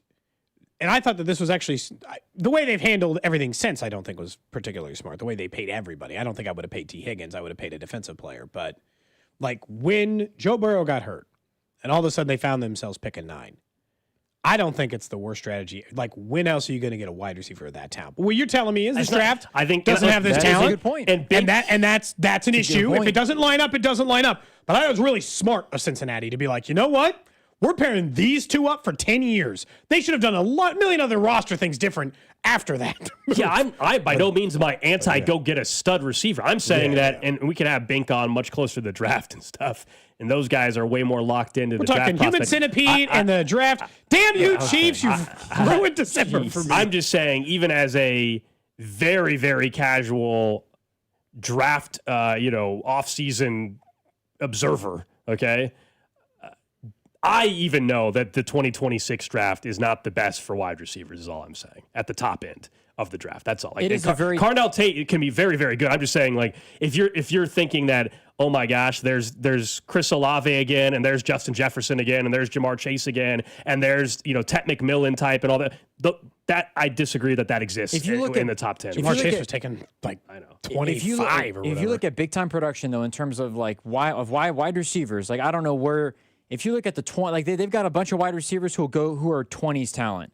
Like their first, like Jordan Tyson is a first round talent. He's been injured over the last year and a half, but he's as good as any wide receiver in the country when he's fully healthy. Same thing with Mekhi Lemon, who might end up winning the is in the running for the Biletnikoff Award just with Jeremiah Smith. But the problem with Mekhi Lemon, he is Xavier Worthy. He is Rashee Rice. They are the exact same type of player. Is, are they willing? Like I hate having this conversation. Mekhi Lemon's the best out of the group, I think. If the opportunity was there, is Brett Veach and Andy Reid, are they willing to draft a wide receiver the type that we are all saying we think they need? The only they brought in DeAndre Hopkins, in fairness, who's basically that guy. Well, that's of course, a trade for a fifth rounder midseason. Yeah. T.O. is the last receiver I could think in an Andy Reid offense who describes the size and talent type that we're talking about. He was like 6'3", 220 And how pounds. good was he with Andy's offense? Awesome. Yeah. Look, I just want one. I just don't think a wide receiver, unless they end up acquiring multiple first-round picks, either trading down or they trade McDuffie to get multiple first-round picks. If you tell me right this second, which is what they have, if they're picking 15th or 14th and they only have one first-round pick, without knowing the rest of the board, if a trade down's real, I would not want them spending that pick on a wide receiver. That's all I'm saying. Not unless not this year. Depending on the year, look, if Jeremiah Love was available and they could trade up to pick number 9 and he was a member of the Chiefs, I'm probably interested. But because that's not the case, I'm not, and that kind of changes the math a little bit too. And I think some of their issue might not even be that the wide receivers aren't talented enough, but they're not diverse enough. I in a weird way, can make an argument that, like, let's go back to 2024 or 2023, right? Where I think Xavier Worthy and Justin Watson and Juju Smith-Schuster do more different, and McCole Hardman and DeAndre Hopkins do more different things than this wide receiver unit does. They're more diverse. And that, I think, is part of my issue, is that they've somehow managed, and I don't know if it was on accident or purpose or they weren't thinking about it, but like MVS and Rashee Rice and McCole in that previous year, they all did different things. You might not love MVS, but they had different skill sets. They possessed different ability. This wide receiver unit feels like they all just want to run the same 6 routes. And it's like they got to have more diversity. Well, that article I saw, like he mentioned, like the only good thing is moving ahead is contract-wise, only Rashee Rice, Xavier Worthy, and Jalen Royals really are under contract. Yeah. So no matter what, the wide receiver room is going to be different next year, whether they do it through draft, free agency, or otherwise. In fairness, though, is that a scheme thing or is that a talent thing? Because we saw Xavier Worthy do everything at Texas. He has not done everything for the Kansas City Chiefs. We've seen Rashee Rice. Rashee Rice's average catch, I think, at SMU senior was like 20 yards. I don't know, but it's like college. And he threw the ball up, and he went and got it. But the problem is they don't use him that way. I know, but like in college, like it's just so hard to translate because in college it all looks like they're doing everything because they're just superior athletes to everyone else. For the same reason like a quarterback might have thrown it all over the yard but doesn't once they get to the pros. I get your point, but it's tough. And then, look, we're stuck with the reality here anyway that you and I both agree that this is probably, I think, end of Dynasty 1 now. Like, as soon as and if you wanted to say as soon as they don't officially make the playoffs, cool, we're in. And even though they could go back to the playoffs, they could win the division, short of winning the Super Bowl next year, because then I would have obviously been wrong. If they win the Super Bowl next year, then you and I prematurely called Dynasty. And I just think they have so much roster stuff to deal with that they could be a playoff team next year. Yeah. That we're a couple years away from completely righting this ship. Yeah, and it is just going to be 1 year of, at this point in time, of not getting to a Super Bowl, not getting to an AFC title game.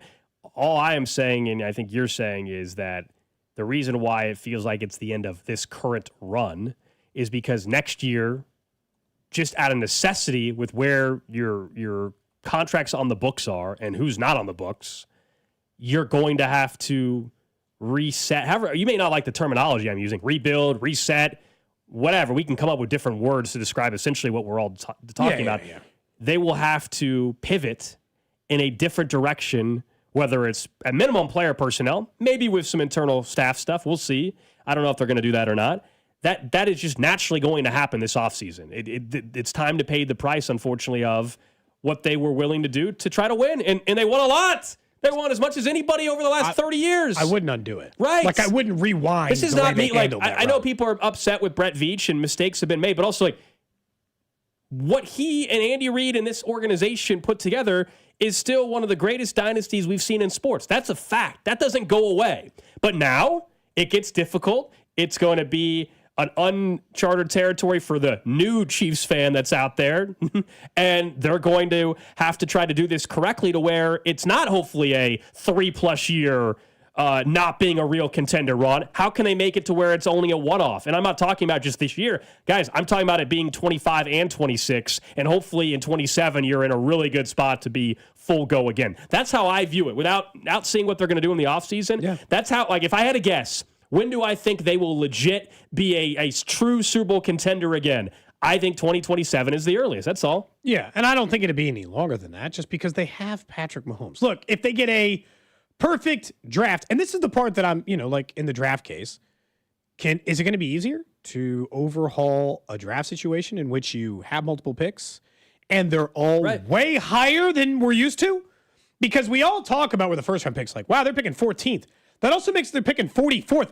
That's not far off from what they've been picking in the first round. It's basically the first, right, Cody? Yeah, pretty much. I don't know where you guys round in your basically a first, third, second. But it's not that far off. So, like, all of a sudden, they're looking for, with their second round pick, they are looking at a similar crop of talent as they've been looking at with their first round pick, especially considering some of the trade backs or where they've been. And hell, they haven't even had a first round pick in half the years that Brett Veach has been the GM. So half the years he's been the GM, they haven't even had a first round pick. From the trades for Frank Clark, for the trades for Patrick Mahomes, and everyone else in between. They haven't even had them anyway. And so, like every first-round pick they've had has been between 20 and mostly 30, 31, 32 during their run. So this is going to be a vastly different draft year. Now, and maybe we'll talk about it later in the week.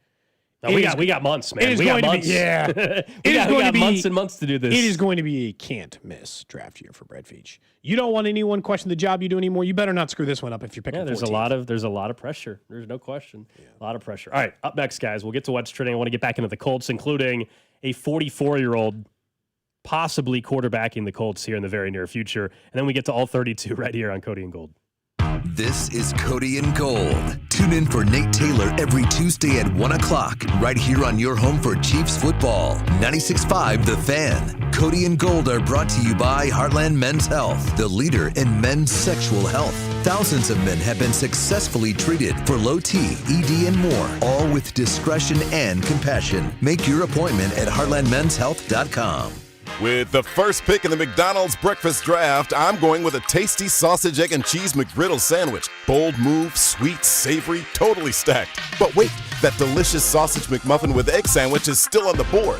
Lucky for me, McD lets you mix and match two for just $5. And right now, any size iced coffee is only $1.89. Breakfast at McDonald's. That's the real winning deal. Ba-da-ba-ba-ba. Prices and participation may vary. Cannot be combined with any other offer or combo meal. Single item at regular price. Men, if the long lines to the bathroom have been holding you back from attending sporting events and you're waking up in the middle of the night dealing with frequent urination, it could be an enlarged prostate. Jeff Montgomery here to talk about the minimally invasive procedure I had that made a big difference. I went to Dr. Brown at Miva Medical, the leader in minimally invasive treatments in Kansas City. The procedure was quick and easy, and I'm very happy with the result. Don't put up with being uncomfortable. Contact Miva Medical. That's MIVA-medical.com. FanDuel is the #1 sportsbook for same-game parlays. From points and rebounds to threes and assists, FanDuel's the best place to combine your favorite picks into a same-game parlay or track every stat live, all in one easy-to-use app. And right now is the perfect time to join because new customers can get $150 in bonus bets if your first $5 bet wins. So bet on the players you love the way you want. Head to FanDuel.com/Alex to sign up today. FanDuel, official sports betting partner of the NBA and 96.5 The Fan. 21 and present in Kansas. First online real money wager only. $5 first deposit required. Bonus issued as non-withdrawable bonus bets expire 7 days after receipt. Restrictions apply. See terms at sportsbook.fanduel.com. FanDuel is offering online sports wagering in Kansas under an agreement with Kansas Star Casino, LLC. Gambling problem? Getting help is your best bet. Call 1-800-522-4700 or visit ksgamblinghelp.com. Hey, Chiefs fans, Crown Royal is the official whiskey of the Kansas City Chiefs. And this season, it's not game day without the generous spirit of Crown Royal. Whether you're at the tailgate, in the stands, or watching from home, Crown Royal is the reason and the reward for coming together. Grab a glass with the Crown Royal rig at a stadium near you because we'll be sharing the generous spirit with fans across the country. Crown Royal, fueling game day with a generous spirit. Visit www.crownroyal.com/royal rig for more on the Crown Royal Rig Tour. Please drink responsibly. What matters to you matters to us. That's why Busey Bank takes the time to understand your goals and build solutions that fit your story. From everyday banking to long-term planning, our team is here to help you navigate every stage with care and expertise. We're more than a bank. We're your neighbor, your advisor, and your advocate. Busey Bank, building business, growing wealth since 1868. Member FDIC. Don't become another lab-grown diamond victim. There are many reasons you will never see a lab-grown diamond for sale at House of Diamonds.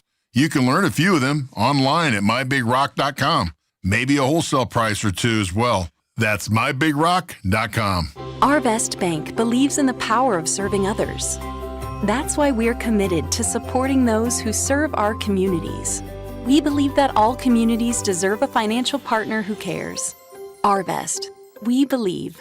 Pain has a way of stealing the moments that matter most, especially during the holidays. It's not just your knees, back, or shoulder. It's time away from your family and friends. But in 2026, all that could change when your body remembers how to heal. It just needs a little help finding the way back. At QC Kinetics, right here in Kansas City, we believe relief doesn't have to come from surgery or pain pills. We use your body's own natural healing abilities to repair and restore what's been lost, helping you move, live, and feel like yourself again. It's your body's comeback story, powered by the very cells that built you in the first place. No surgery, no pain pills, no long recovery. Just your body remembering how to feel alive again. QC Kinetics delivers long-term relief, finally. So schedule your free consultation today and use your HSA or FSA before the year ends. Call 816-412-6299. That's 816-412-6299. Off 435 in State Line and in Gladstone, it's QC Kinetics.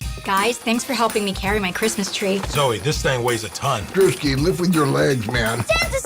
Did you get my letter? He's talking to you, Bridges.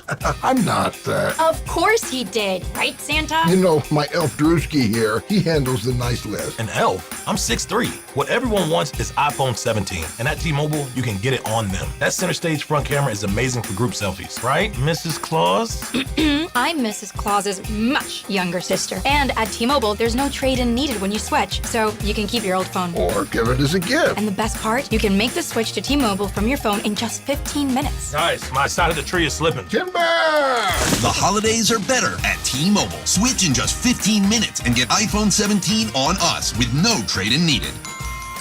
With 24 monthly bill credits for well-qualified customers plus tax and $35 device connection charge. Credits end and balance due if you pay off early or cancel. Finance agreement 256 gigs, $830. Eligible port in a new line. $100 plus a month plan with auto pay plus taxes and fees required. Check out in 15 minutes or less per line. Visit T-Mobile.com. This is an important notice to all U.S. taxpayers. The IRS is giving away billions of dollars in tax savings through a federal program called the Fresh Start Initiative to aid delinquent taxpayers. This initiative was established for anyone facing financial hardship and unable to pay their back taxes. Qualifying and enrolling in this program will stop all collections, settle your delinquent tax problem, and even reduce what you owe by thousands of dollars. Call the hotline at People's Tax Relief to see if you qualify and get this free information by dialing 800-922-1284. If you have unfiled tax returns or cannot afford to pay your personal or business back taxes, you can now get the help you need. One simple phone call can resolve your tax problem and save you thousands of dollars. To see if you qualify and to get this important free information, call 800-922-1284. 800-922-1284. 800-922-1284. Must qualify for enrollment. Results vary. Consult with your tax professional prior to enrollment. What's up, Kansas City? It's Nick Bolton. Tune in on game days to hear the play-by-play with Mitch, Danon, and Clean on your home for Chiefs football, 96.5 The Fan. KFNC FM and AM, HD1 and HD2 Kansas City, an Odyssey sports station. What's trending? God dang! Brought to you by Telly Tire and Auto Centers. Winning starts with a great drive. Since 1942, Telly's certified techs have delivered complete car care with top brand tires and expert auto service. Keep your drive going. Take it to Telly. Visit TellyTire.com today.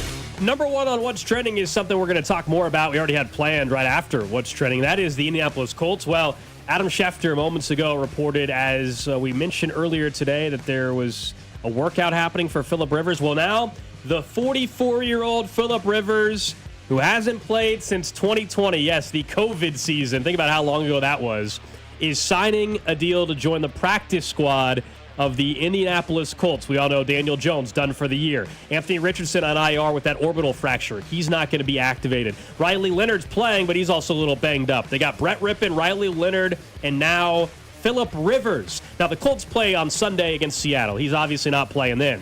But could he be ready to go for a Monday Night Football game in about a week and a half against the 49ers? I think there's a chance. Do you think he can still throw it?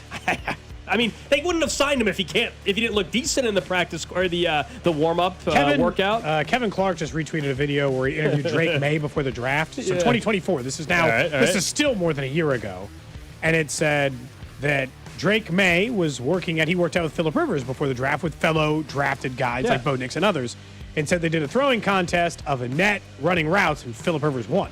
He beat all the college kids at the accuracy So if the arm's contest. still lively, the question is, he was never all that mobile anyway. So now at 44, I mean, he's a statue you would imagine in the pocket. But can he operate in the confines of an offense and just read the defense still, obviously, and throw accurate footballs, have a running game? Look, they have nothing to lose at this point. They're on the verge of a major disappointment after looking like they were going to be a 12 or 13 win team. They're in danger of not making the playoffs. You and I said a week ago before the Jones injury that they were going to lose out or only win one game.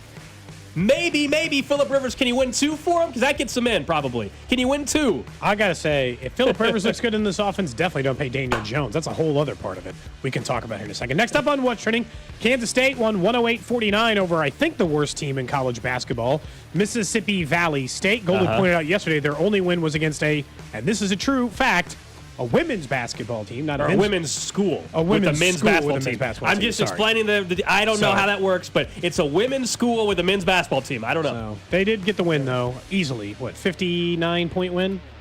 They covered. Over Mississippi Valley State. It was like a 30-point they covered. Spread or something. Tonight, I know you're locked in for this, Cody. The MLB Draft Lottery is taking place. If you're wondering, the Royals have a 0.84% chance at the number one overall pick. You know what? They've been getting, in fairness, the Royals are owed. They've had two of these draft lotteries, and they've gotten hosed. True. Both times the draft lottery has taken place. It'd be nice if a little luck went their way one time. There's a consensus number one overall pick, to my understanding, some shortstop out of UCLA. Rock. What was it? I don't know. I don't remember it. Why do I want to say Chizinski, but it's not. Chalowski? It was something that might like be Chalowski. Yeah. Anyway. Just sounds like a baseball player from 1890. The draft lottery is tonight. The White Sox have the best odds to get the number one overall pick, 27%. Minnesota, 22%. So two AL Central teams with a chance for the number one overall pick. I'm a little concerned about it. I think he wears his hat too high. I don't particularly. Oh, what? What are you, Colin Coward now about the hats? Wait, hold on. Let How me big's see his head? It looks like he's either got a lot of hair or he wears his hat maybe that's higher, what it is. Yeah. But it's but it's every photo. I think he just might have a massive head. You mean like a 10 head?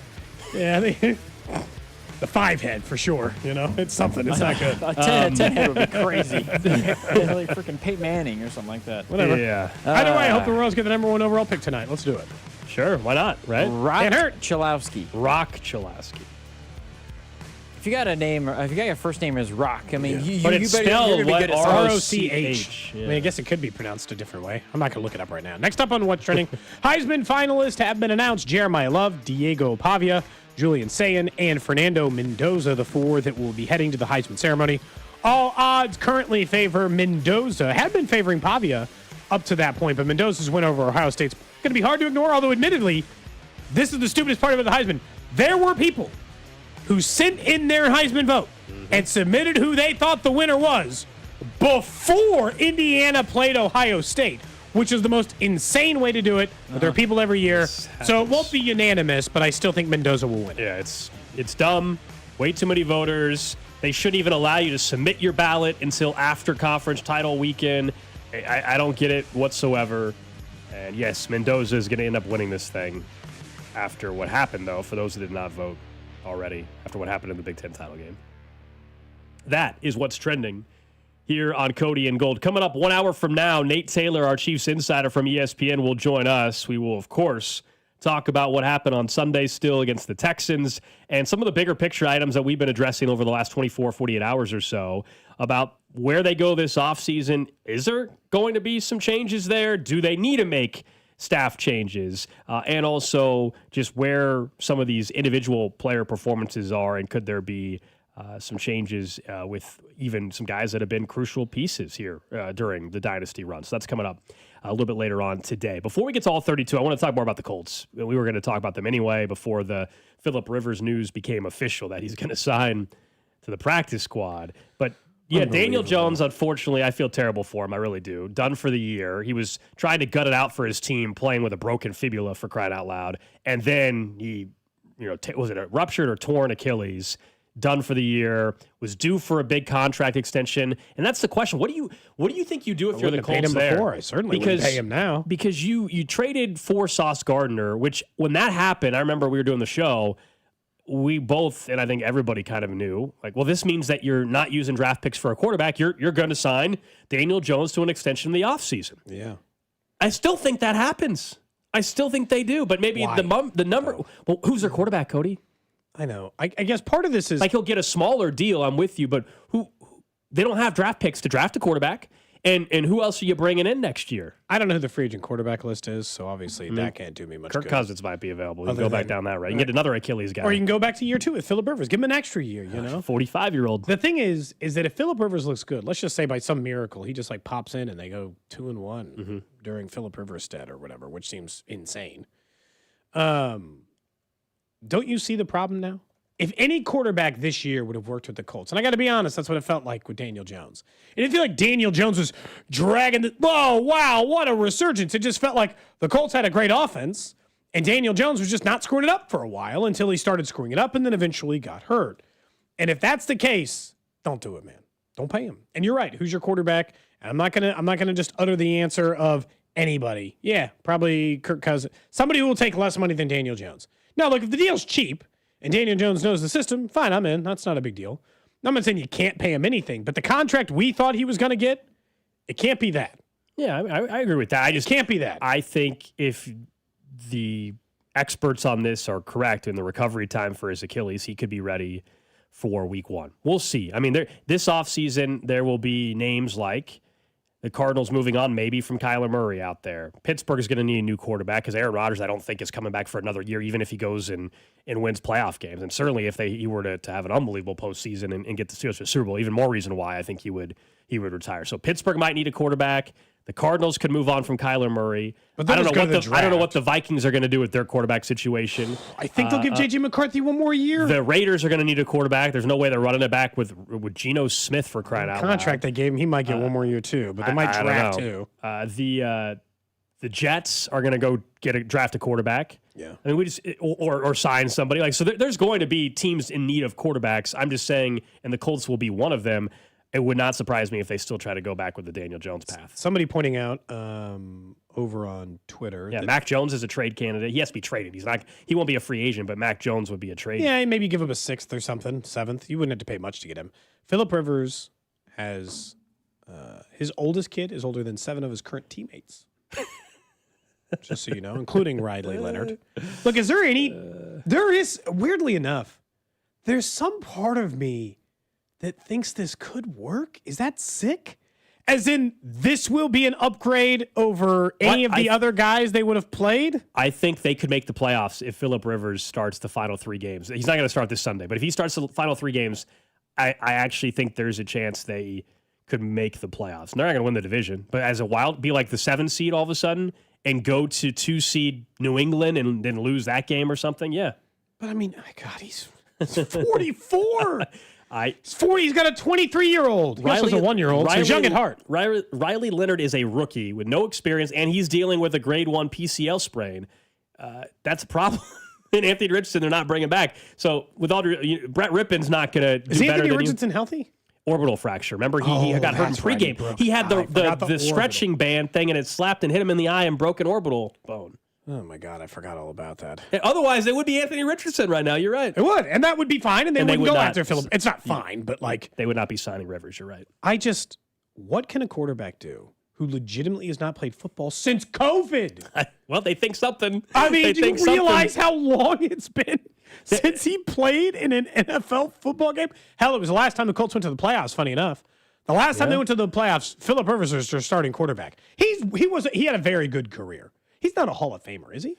Because he's now delaying that by 5 years, I guess is why I'm asking. Push back 5 If he signs officially with them, he'll push back his Hall of Fame chance by 5 years. He was always going to be in the conversation of if he ever got in, he's going to have to wait a long time. Like, it's going to be one of those, like, he's not getting in the first year or two or something. It's one of those senior committee, maybe even. Is it that far down the list? I don't know about that, but I think it'd be he's got some of the numbers, but he has no playoff history, really, as far as I'm talking about getting to a Super Bowl is what I mean by that.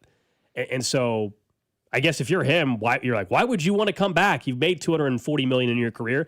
Because if he thinks this team is good, you just asked me about his Hall of Fame case. What if he were to come back and win a playoff game or two? That would help. That would help his Hall of Fame case. They would say at 44, you came back and won a playoff game. That would be something that people would use to help his case. So that's the intrigue if you're him. And yeah, I'm sure you just miss it. Like people always pretend like it's the easiest thing in the world to understand why players come back. They miss it. He played football for like 20, 30 years of his life, right? He's probably like 10 years old playing Pee-wee, and he played all the way up till he was 40 years old. He still coaches football. He probably just misses it. He's coaching football, and they're like, hey, you want to come play in the NFL again for a couple of games? But why wouldn't you? If you're Rivers, why wouldn't you say yes to this opportunity, look, truthfully, I feel like the Colts offense functioned not because of Daniel Jones, but because they had a great offensive scheme this year and a bunch of really good weapons, and all he had to do was operate. And if I'm saying all Phillip Rivers has to do is operate, I think he weirdly might be able to do that. If you had told me the entire year Phillip Rivers started for them versus Daniel Jones, their record might only be 1 game different. Like, I would give Daniel Jones the edge, but I don't think their record would be 2 or 3 games different. I think they'd be a relatively comparable team. I think that this kind of isn't the dumbest move of all time, even if I think it's insane that Grandpa Phillip Rivers is going to start games for the Colts in the year 2025. Pawpaw Rivers. Yeah, old Pawpaw. He's got. I mean, again, he has a 23-year-old. That would be hilarious if they actually called him Pawpaw on the roster. What a life! He has 7 teammates who are younger than his oldest kid at 23. But he's also got a grandkid the same age as his actual kid. So he just he's a man of mystery. He's living an interesting life. Old Phil Rivers. That is insane. He's got a child of his that is as young as his other kid. His grand. Well, he's got 10 kids, man. I mean, you got to spread them out a little bit. I guess. Who was it? Was it Phillip Rivers? Who am I thinking of? Who was the quarterback that, because he didn't want to move out of San Diego, was this Phil? He had like a vehicle that was outfitted. He could drive. He could watch film. That was him, right? He had the gigantic someone drove him, and he had because he didn't want to leave L.A. in San Diego. He stayed in San Diego, and he would drive down in a giant passenger van that he had laid out so he could watch film. Yes, the entire way down to L.A. Yeah, and yes, text line's correct. Old Man Rivers, right there, for us, right there. What a time. Probably an interesting day there in Indianapolis as they go and look at their roster. You know what? They got nothing to lose. I have no issue with them signing Phillip Rivers. Got nothing to lose if you're the Colts, and I expect him to play Monday Night Football against the Niners in a week from this coming Monday. I don't think he's playing this Sunday. No, I don't think so either. All right, let's get to all 32. So, for me on all 32 today, I want to talk about replay assists. We didn't get to this yesterday on the show. We all know the moment on Sunday Night Football.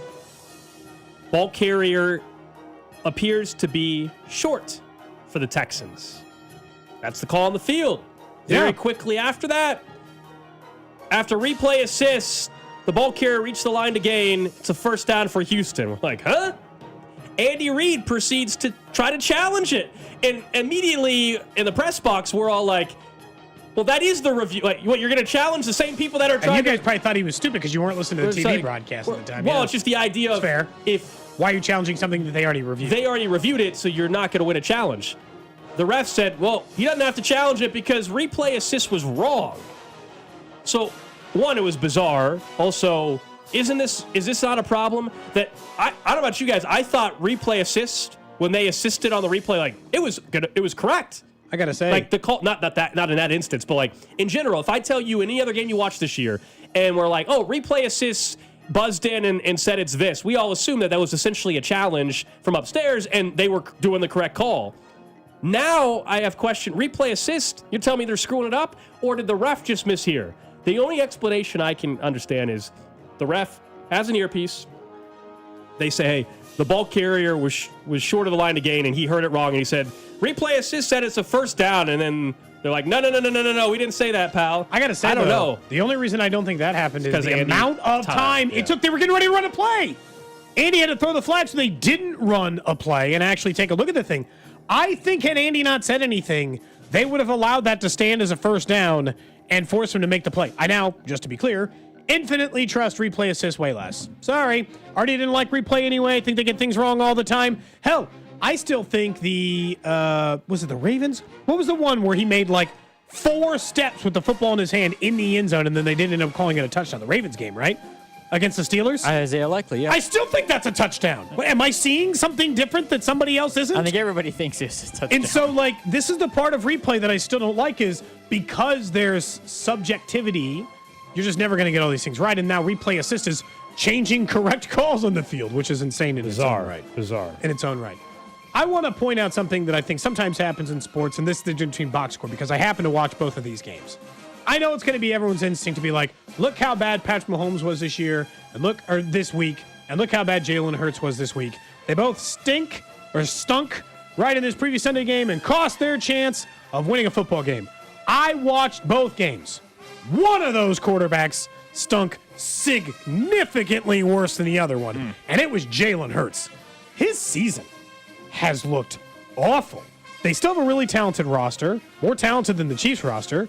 It's still A.J. Brown and Devonta Smith and an offensive line. And look, they're still hoping to get a left tackle back. The offensive line hasn't been nearly as good. And I do want to give Jalen Hurts the benefit of the doubt when we have these top 10 quarterback conversations. Because, man, when the playoffs come around, that dude just wins. He actually has more passing touchdowns than he did last year, more yards per game than he did last year. He does not pass the eye test other than winning. There's just like, other than winning, I watch Jalen Hurts play football, and I'm like, he's Caleb Williams, but with a better roster. Not that he's talentless, but he is not the reason they win a lot of football games. And last night, that's as bad as I've seen a quarterback play this year. He's been awesome in 2 Super Bowls. He's been awesome in 2 Super Bowls. Yes.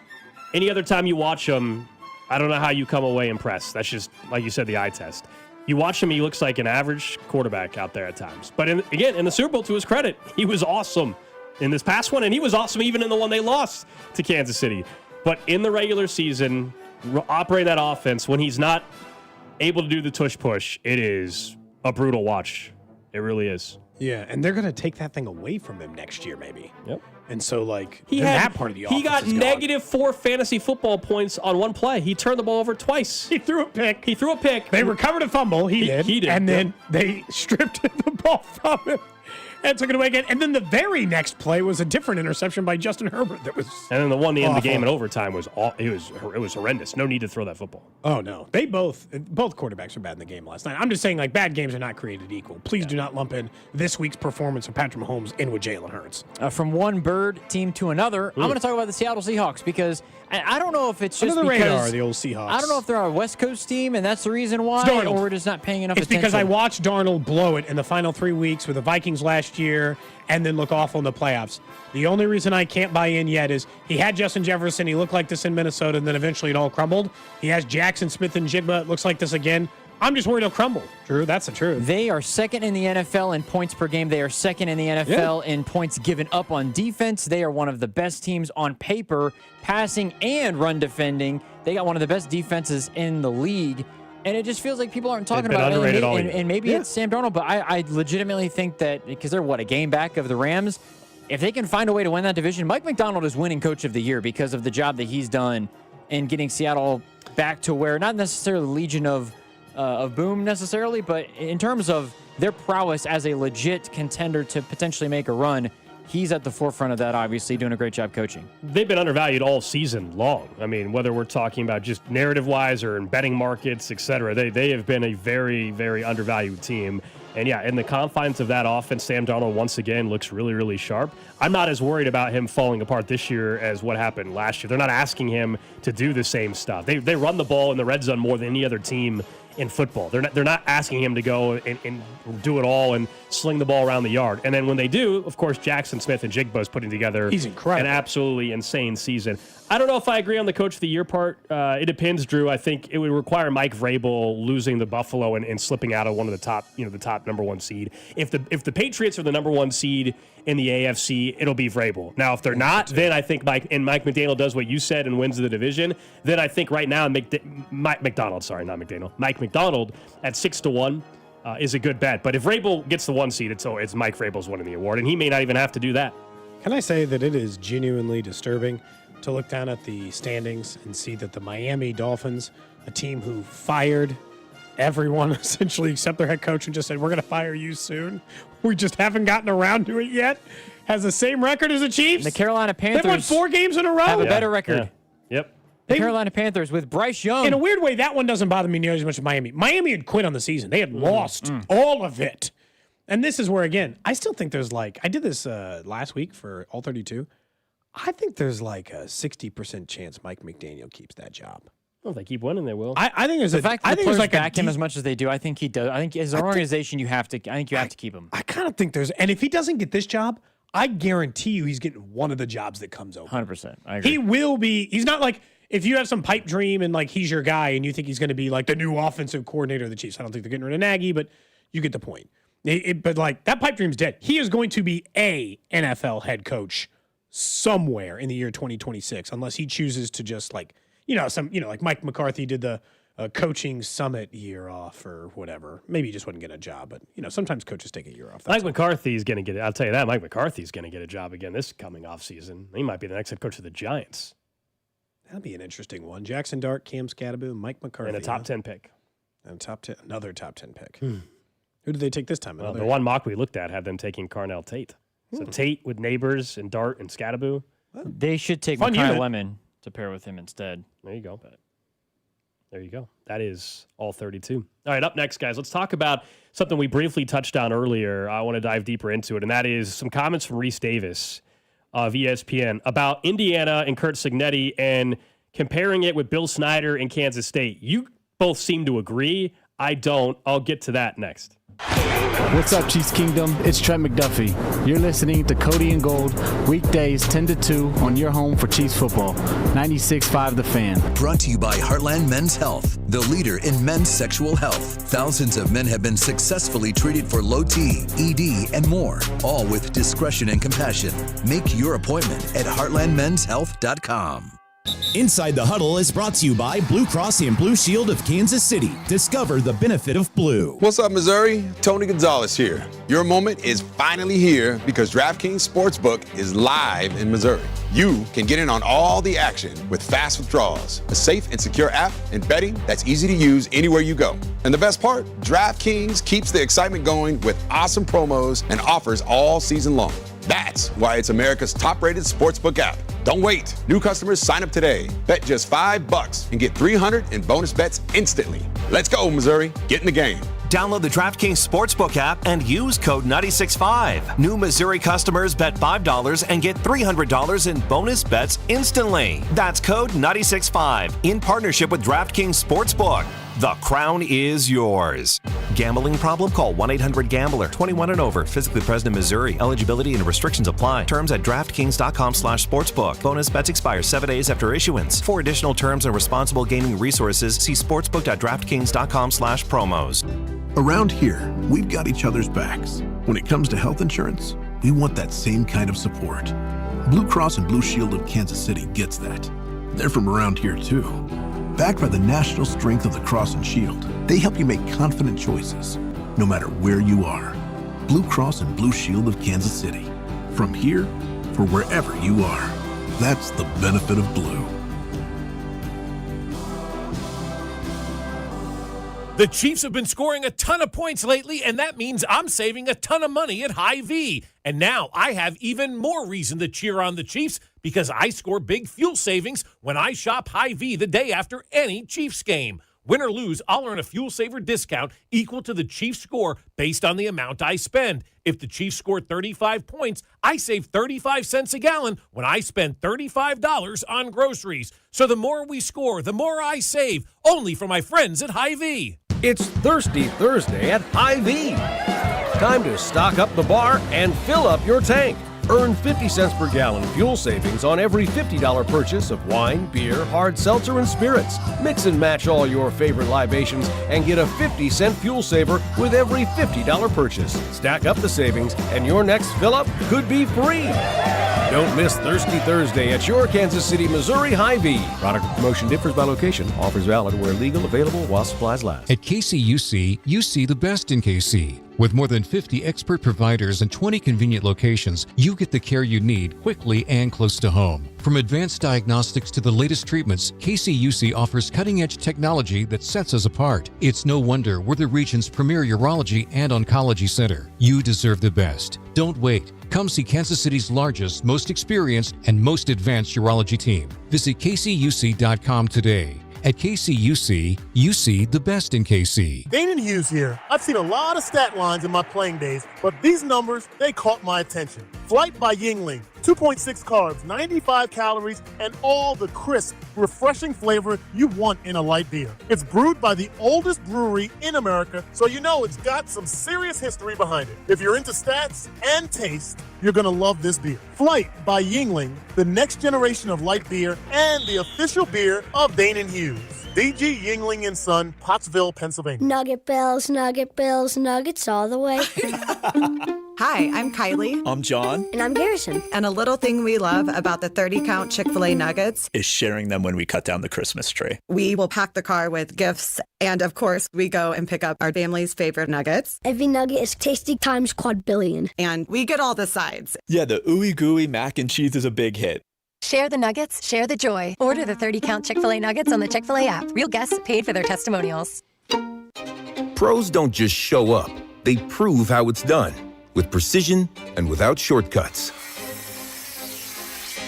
Makita tools are built the same way, with a dedication to lasting quality, trusted performance, and results that reward your effort year after year. When the job calls for the best, call on Makita. Built to be the best. Available at the Home Depot. This is the story of the one. As an HVAC technician, he and his digital multimeter are in high demand. So when a noisy office HVAC turns out to be a failing blower motor, he doesn't break a sweat. With Grainger's easy-to-use website and product information, he selects the product he needs to keep everything humming right along. Call 1-800-GRAINGER, click Grainger.com, or just stop by. Grainger, for the ones who get it done. O'Reilly! Check engine, ABS, or maintenance light on? Take the guesswork out of your warning lights with O'Reilly Veriscan. The service is free and provides a report with solutions verified by ASE certified master technicians. And if you need help, we could recommend a shop for you. Ask for O'Reilly Veriscan today.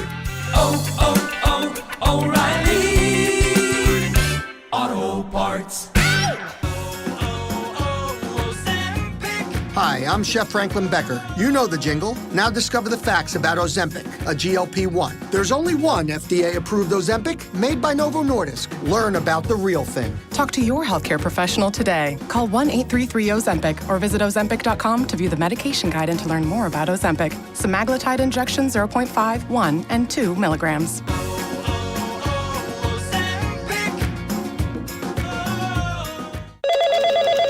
Spreadsheets, clunky software, 100 different logins just to run your business? Ah. There's a better way. Odoo. One simple, connected platform that handles sales, inventory, accounting, and more, so you can focus on growing, not juggling. Make the switch today at odoo.com. That's ODOO.com. You're listening to 96.5 The Fan from the DM Injury Law Studios. Mike's got this.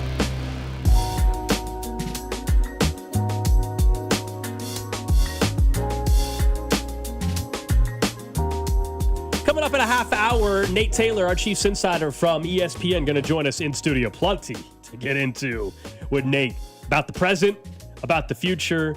We will get into that in a little bit. He was obviously in the locker room as well. I talked to him a little bit. I want to get if he read the locker room kind of the same way that I did and what we discussed yesterday with Travis Kelce and how he was just sitting there in uniform still, kind of thinking about everything, right? And so we'll get into that in just a bit. Random question of the day coming up in about 8 minutes or so. But earlier, Drew has on Tuesdays his little college football segment, and he talks about some of the things on his mind. And one of the things we didn't have time to dive deeper into, it was a passing comment from both of you. And I was like, whoa, this is interesting. We need to talk more about this. And it was something that Reese Davis had said during the college football playoff selection show on Sunday.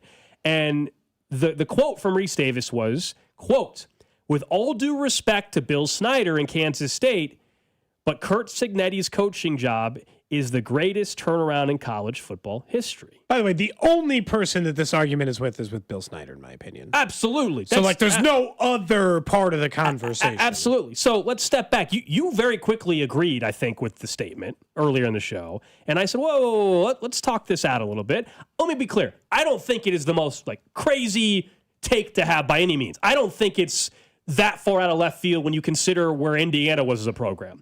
Yeah. I still think there's a little recency bias happening. Now, you tell me Curt Cignetti goes and wins a national title, then clearly the case gets stronger, and I don't know how you can't agree at that point. But I want to remind, and I know we got plenty of K-State fans listening, and so I think Reese Davis's comment was getting caught up in the moment, and I think we're forgetting, well, yes, Indiana right now, when Curt Cignetti took over, had the most losses in the history of college football. So that's true. They hadn't won a bowl game since 91. So it's not the most most thing. 91. But let's not forget, though. K-State almost lost their football program. Bill Snyder got there 89 or 90. They, at the time, had the most losses in college football history. They had only won one conference title. And as, we talk about, hey, does it even really count? 1934, okay? And one bowl game. They had no facility. No. They had no TV deal. There was no such thing as a transfer portal. There was no such thing as NIL. I'm just saying. He just had to go out on the streets and get JUCO players. Let's pump the brakes. I will still side that Bill Snyder, the greatest turnaround in college football history, before I give it to Curt Cignetti. It's a little bit caught in the moment because Cignetti is doing unreal things and deserves every bit of attention and props he's getting. But let's remember history a little bit, please. That's all. Do you think that it's... So you're saying you think it should be easier to turn a program around now... Absolutely. ...than it was in the 80s? Absolutely. I mean, I get the point in the sense that it's easier to get attention for your program. You play in the Big Ten. Someone's going to see you on TV, all this other stuff. But at the same time, I don't know, in a weird way, he has to, deal with all the extra noise. All Bill Snyder had to do is be good at coaching football. Finding talent at the JUCO levels until you were decent enough that you could actually recruit players. He couldn't just snap his fingers, though, and get a bunch of donors to write checks and turn over the roster, though. I know, but, no one was doing that for Indiana. There wasn't just some, Hail Mary funds coming in. He actually had to make them a viable football program. And I think what impresses me about this one more than and maybe... Look, splitting hairs maybe, right? I don't think there's some huge difference, I guess, in that end. But what blows me, kind of like it's like choosing which way. What blows me away in the sense that what you're talking about is he turned it around immediately. Bill Snyder, it took him 3, 4, 5 years, right? Like he had and I would push back and say the reason for that is what? We disagree, but I would say, well, yeah, transfer portal, NIL, like the facilities at Indiana. The facilities at Indiana today are obviously far better than what Bill Snyder had back then, and TV deals. I think this is an opinion of which one's harder to do, but yeah, I get your point. And Big Ten has a massive television deal, whether you're Indiana or Ohio State. But it's not like it's not like Indiana has NIL and nobody else does. Everybody has NIL. So it's just as difficult, I think, in terms, if we're going to talk NIL, everybody else has it. Just the same as NIL, and as nobody had it previously. But Drew, I think it's the exact same thing because everybody had it or everybody didn't. But all the time, when the last 2 months when we've been talking about coaching carousel and whether Cignetti would leave and whether Penn State's a good job, what has been your number one? Like, by the way, you were correct on this with Cignetti. I'm just saying your opinion 2 months ago is what I'll use against you, though, in this conversation, because 2 months ago you were correct in that, hey, this is why Cignetti shouldn't leave, because you can win anywhere, and that he's got a massive NIL budget now. So telling me that, like, everybody has NIL, so why it still is an issue for Cignetti, I would argue you basically acknowledged 2 months ago that Indiana's NIL budget is as good as anybody's now in the country. If you use NIL as the main reason why IU's good, though, then you are not saying saying Curt Cignetti is not as good of a coach. Then it's because NIL. I think that's disrespectful. I'm not saying he's not a good coach at all. Hang on, I know. I think it's disrespectful though, in the sense that if you're saying, well, he's only good at Indiana because of NIL, I think that's extremely disregarding and disrespectful to the job that he's done. Where in the first year he brought over JMU staff and a bunch of JMU Sunbelt players. And he almost went undefeated. And it's 2 years of this, right? 2 years of this, right? Yeah, he's got to do it longer. 2 years. Bill Snyder didn't just show up for 2 years and bail. No, in fairness, you're right. You can't give it to Cignetti yet. No, that's I understand that, but I'm saying in terms of the immediacy of it and him being number one in the country, Bill Snyder never got to number one in the country. Indiana is number one in the country within 2 years of him bringing over Sunbelt players. If they win the title, though, you have to admit. If they win the title, if they make it to the national title, I think it's also part. The best year in program history was 8-4. 8-4 was the best year they ever. They never made it to in this current era. They had never made it to a Big Ten title game and never won it. They did that on Saturday. Amidst taking down the biggest the biggest competition, where in terms of NIL and all of those things, they've had it forever. I hear you, and I agree with you guys on the national title point. If they get to a national title game or win one, then we can revisit the conversation. Where I still think the longevity part has to matter here. You're right. That's fair. In 2 years, look what Cignetti has done. It's amazing. But you're saying Bill Snyder never got them to number one or whatever. I don't care if you were God. You were not in 2 years at Kansas State in the era of 1989 and 1990, 1991. There was no possible chance on earth of turning a roster from what it was in a program for what it was into a number one team in the country in that era of college football when you did not have a transfer portal. Like literally impossible. And what Cignetti is doing is unheard of as well, Drew. But I don't know how we cannot act like if you've got money behind you and you've got transfer portal right now, it doesn't guarantee you. Like Cignetti still has to execute it properly. But saying that the tools there to do it don't exist, that exist now are the same that tools existed there is just not true. You were not able to do what he just did in 1990 is what you can possibly do now. I think you definitely do it different, and I'm not. Yeah, but again, that's taking away from what Curt Cignetti's done. It's not taking away from what he's done. No, I think it absolutely is because you're only a product of your environment. If Curt Cignetti not that he would ever do this, obviously, but if it's like, well, I'm going to make the biggest turnaround. Compared to what Bill Snyder did, and he didn't use any NIL, then you'd be Dabo Swinney and you'd be 5-7, and you'd be in a bowl game. That's what you would be doing. I think that's where I think the line, that's where the comparison, and that's why that's why I said it's not the most asinine take. That's why we can have the conversation because it's I'm not like you're acting like I'm saying like there's no chance on earth that we can even have the conversation. I'm telling you, I think. You just said that nobody, including God, couldn't do what Bill Snyder did, essentially. Okay, maybe I misspoke where you didn't hear me.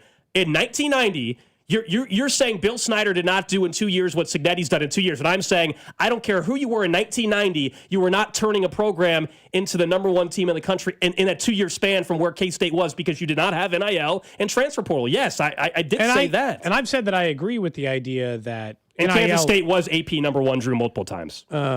It does appear, including... I'm talking about finishing the season. They were the the number one. season's not over yet for Indiana either. Indiana, at the end of the season, is the number 1 team in the country. You and I both know that's not how the AP poll works. When the national title game is over... There is no AP poll anymore. Indiana Indiana is the number 1 team in the country at the end of the year. You moved the goalpost a little on that one. I mean, can we admit? Because, because I mean, they were AP number 1. You didn't specify. That's moving the goalpost a little bit. And look, I'm with you in that I think Cignetti deserves, because again, these are 2 of the worst. I think the reason why K-State fans, and I think part of the reason they hold on to is what you mentioned, Gold, which is this When idea. are they AP number 1? K-State has never been number 1 according to College Football Reference. They've been number 2. I don't know. As the high. I'm looking at the history of the school right now. I'll pull it up. So when we're talking about it, though, and where they are as a program, both, I think, and to your point, Gold, maybe it was a little bit different or challenging in this way. I would argue that you didn't have to, I can make the same noise, you didn't have to deal with nearly as much. The job was easier. Bill Self's coaching job was easier. That's why coaches are leaving. The 1998 Kansas State Wildcats were undefeated, ranked number 1 in coaches, number 2 AP. Okay. It says number 2 AP according to that's what he said. Yeah. Number one coaches, number 2 AP. But this is the thing. So somebody made the comparison of this is like the Marlins going and dropping money. No, it's not, because the money is so different in terms of the Marlins you can't necessarily just buy your roster in college football and immediately have success. You look at Colorado. They bought their roster a couple years ago, and they haven't really had much immediate success in terms of the turnaround of the school. They got the number 1 quarterback in the country, and they sucked this year. That I think you just claiming NIL, well, they have a more NIL budget. So does everybody else. If you look at the $20.5 million that Indiana is spending, I almost guarantee you the percentage is probably different and less for Indiana football than it is for Ohio State football or you're stuck on the Alabama NIL thing football, though, because you're ignoring also everything else. Up NIL. That's why I'm talking about as it. One of the but you're also ignoring the other part. We're focused on NIL now, but you're acting like when Bill Snyder showed up in 1989 that Kansas State had the exact same scenario. The programs had the most both programs had the most losses in the history of college football when they each took over. So we're acting like what Cignetti did had never been done before in that realm. They both did that exact same thing. And I would give Bill Snyder a lot of credit in this case, in the sense that he took a team that had won 3 games in the 4 years previous to him taking over, and inside of a decade did have them as a national title contender. They ended up losing the Big 12 title game and then losing their final bowl game. But if there were a college football playoff this is the other part of the problem the city has is they'd be in it anyway. But it's if there was a playoff, he'd still have a chance to win the title. Look, if Cignetti wins it, I don't even know that you could make much of an argument. He'd taken the losers program in college football history and in 3 years made him a national title winner. I mean, the longevity part won't matter to me then. To your point now, Gold, the longevity part does still hold some water. If he wins a title this year, I don't really care about longevity. He took the losingest program in college football and took him to a title. I've conceded the point that if Cignetti wins the national title, then I will say that's the answer. Also, more information. Kansas State started 10-0 in 2012. They were number 1 in the BCS rankings then too. So they have. So it's not the AP rankings. They have absolutely been number 1 multiple times during. What I'm looking at is Kurt Cignetti brought kids in from a very small situation compared to that of others, and won 11 games and made it to a college football playoff and gave themselves a shot at a national title. And that's why he's in this conversation. And that's not what Bill Snyder did. And that's why I would say, no. In year 1, I'm talking about year 1. And that goes back to where we just are going to agree to disagree. With small school kids. That's why Kansas State. Bill Snyder had a bunch of big school kids coming to K-State. Hang on a second. You can say that Bill Snyder inherited a similar situation. He did not do what Kurt Cignetti did in year 1. That's why I think it is the best turnaround, because it was faster. Kansas State was in small Manhattan, Kansas, with no facilities. Indiana is in really small Bloomington, and they are really and they were really, in a Big Ten really conference bad. With the same media deal and money that Ohio State gets. K-State had no media deal Which in 1989. Which is exactly why it's a big deal, because they sucked in the same situation, and he pulled them up from the grave himself and beat the team that was at the top in 2 years. I think that's why it's the best turnaround to me, because he did it quicker and faster, and he's taken this team to the top where Bill Snyder, it took some time to get there, and that's not a diss at Bill Snyder. The fact that Kurt Cignetti did it at the speed in which he did is the reason why it's the best turnaround. I got to say, they did also and this is just part of the legacy when you talk about greatest turnarounds ever is they legit were getting ready to cut football. Like they were like budget cuts. Yeah. Bill Snyder. We don't really built, see a point in having built, football anymore. Bill Snyder built his program through JUCO. And by the way, let this conversation be referenced for any of you that call me a K-State hater or whatever. This is me defending the hell out of it. Someone on the text line said, Gold, you just don't like the Wildcats. Did you not listen to the last 15 minutes? All I've done is been defending Bill Snyder. Anyway, all right. You ready? Random question of the day. Random question. We can't be citing the internet its existence, though, is part of the reason why it was harder for Bill Snyder. The internet does not make Signetti's job easier or harder. The random question today brought to you by Kansas City Urology Care at KCUC. Remember, you see the best in KC. Visit kcurology.com today. For you, Gold, you Drew. Text line 913-586-7965. YouTube, Twitter, Twitch, Facebook. We see your comments over there as well. On the Bill Snyder conversation, and hopefully the answer to the random question of the day today comes via Drew. I already had one pegged, but he was talking about it before the show, and so now I'm curious if other people are doing it. Drew told us before the show he got on old Amazon.com and bought a safe for his phone because he's trying to use his phone less.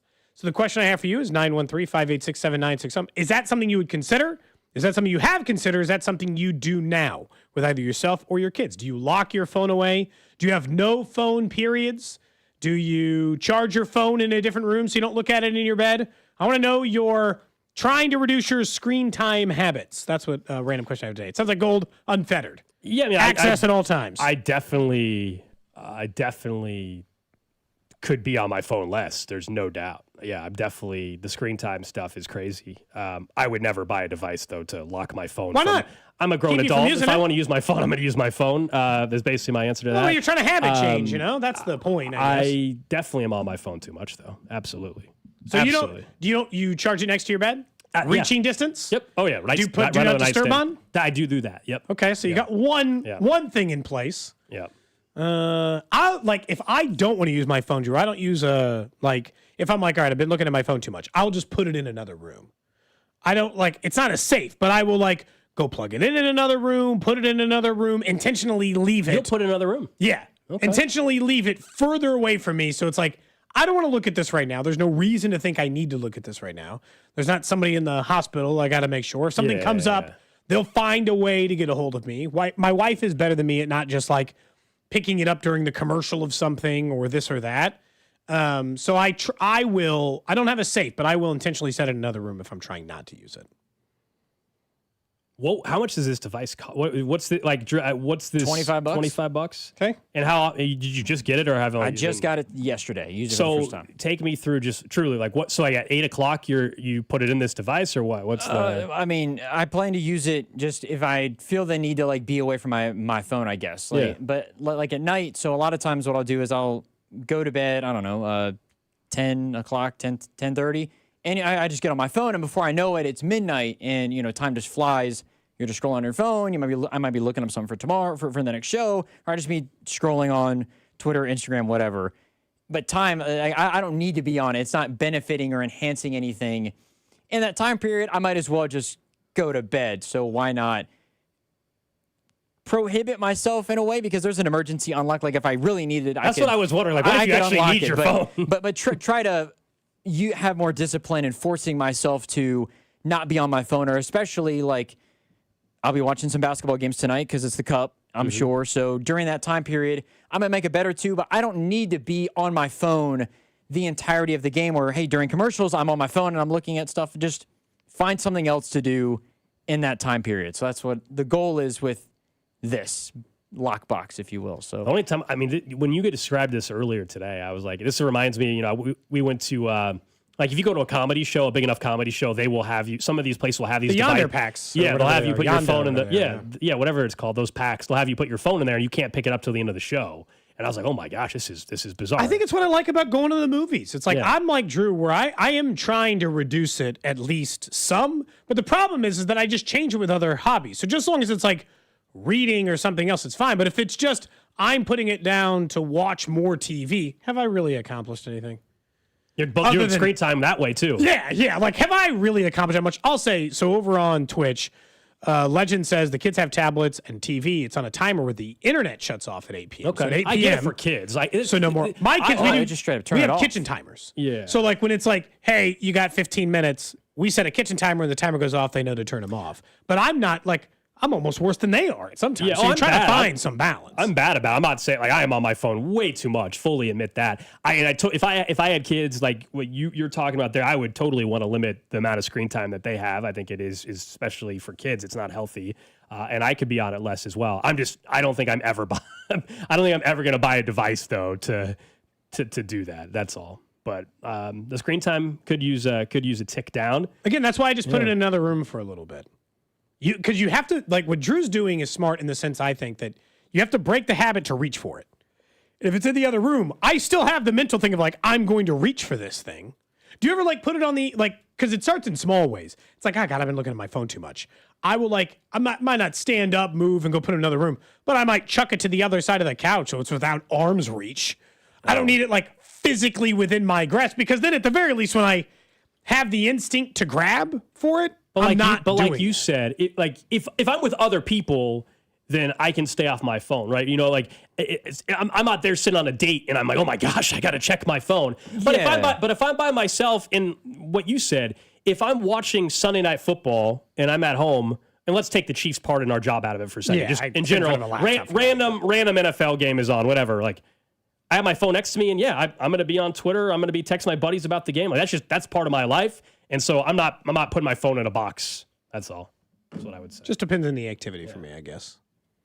That's the random question today. I was just curious whether or not you during the show, all our phones should be required to be in the box. It's definitely more at home, I think, where like it's not even temptation, I guess. It's just if you get bored or whatever, it's like, oh, just see what people are saying. I'm with you more on like at night, where there's definitely times where you're like, I just wasted 45. Like, I should just gone to bed. Like, and you're just scrolling on Twitter for 30 minutes or whatever, or you're on ESPN or whatever, right? And you're like, same reason I buy puzzles or books, and like I'm trying to do other things, so I'm not sitting on a phone. It might be, and I think part of Lego with my kid or whatever. That would be fine, but I'm not disciplined enough to be able to say, you know what, I'm gonna just listen to music and relax or whatever the case is. I get pulled by the phone too much, so.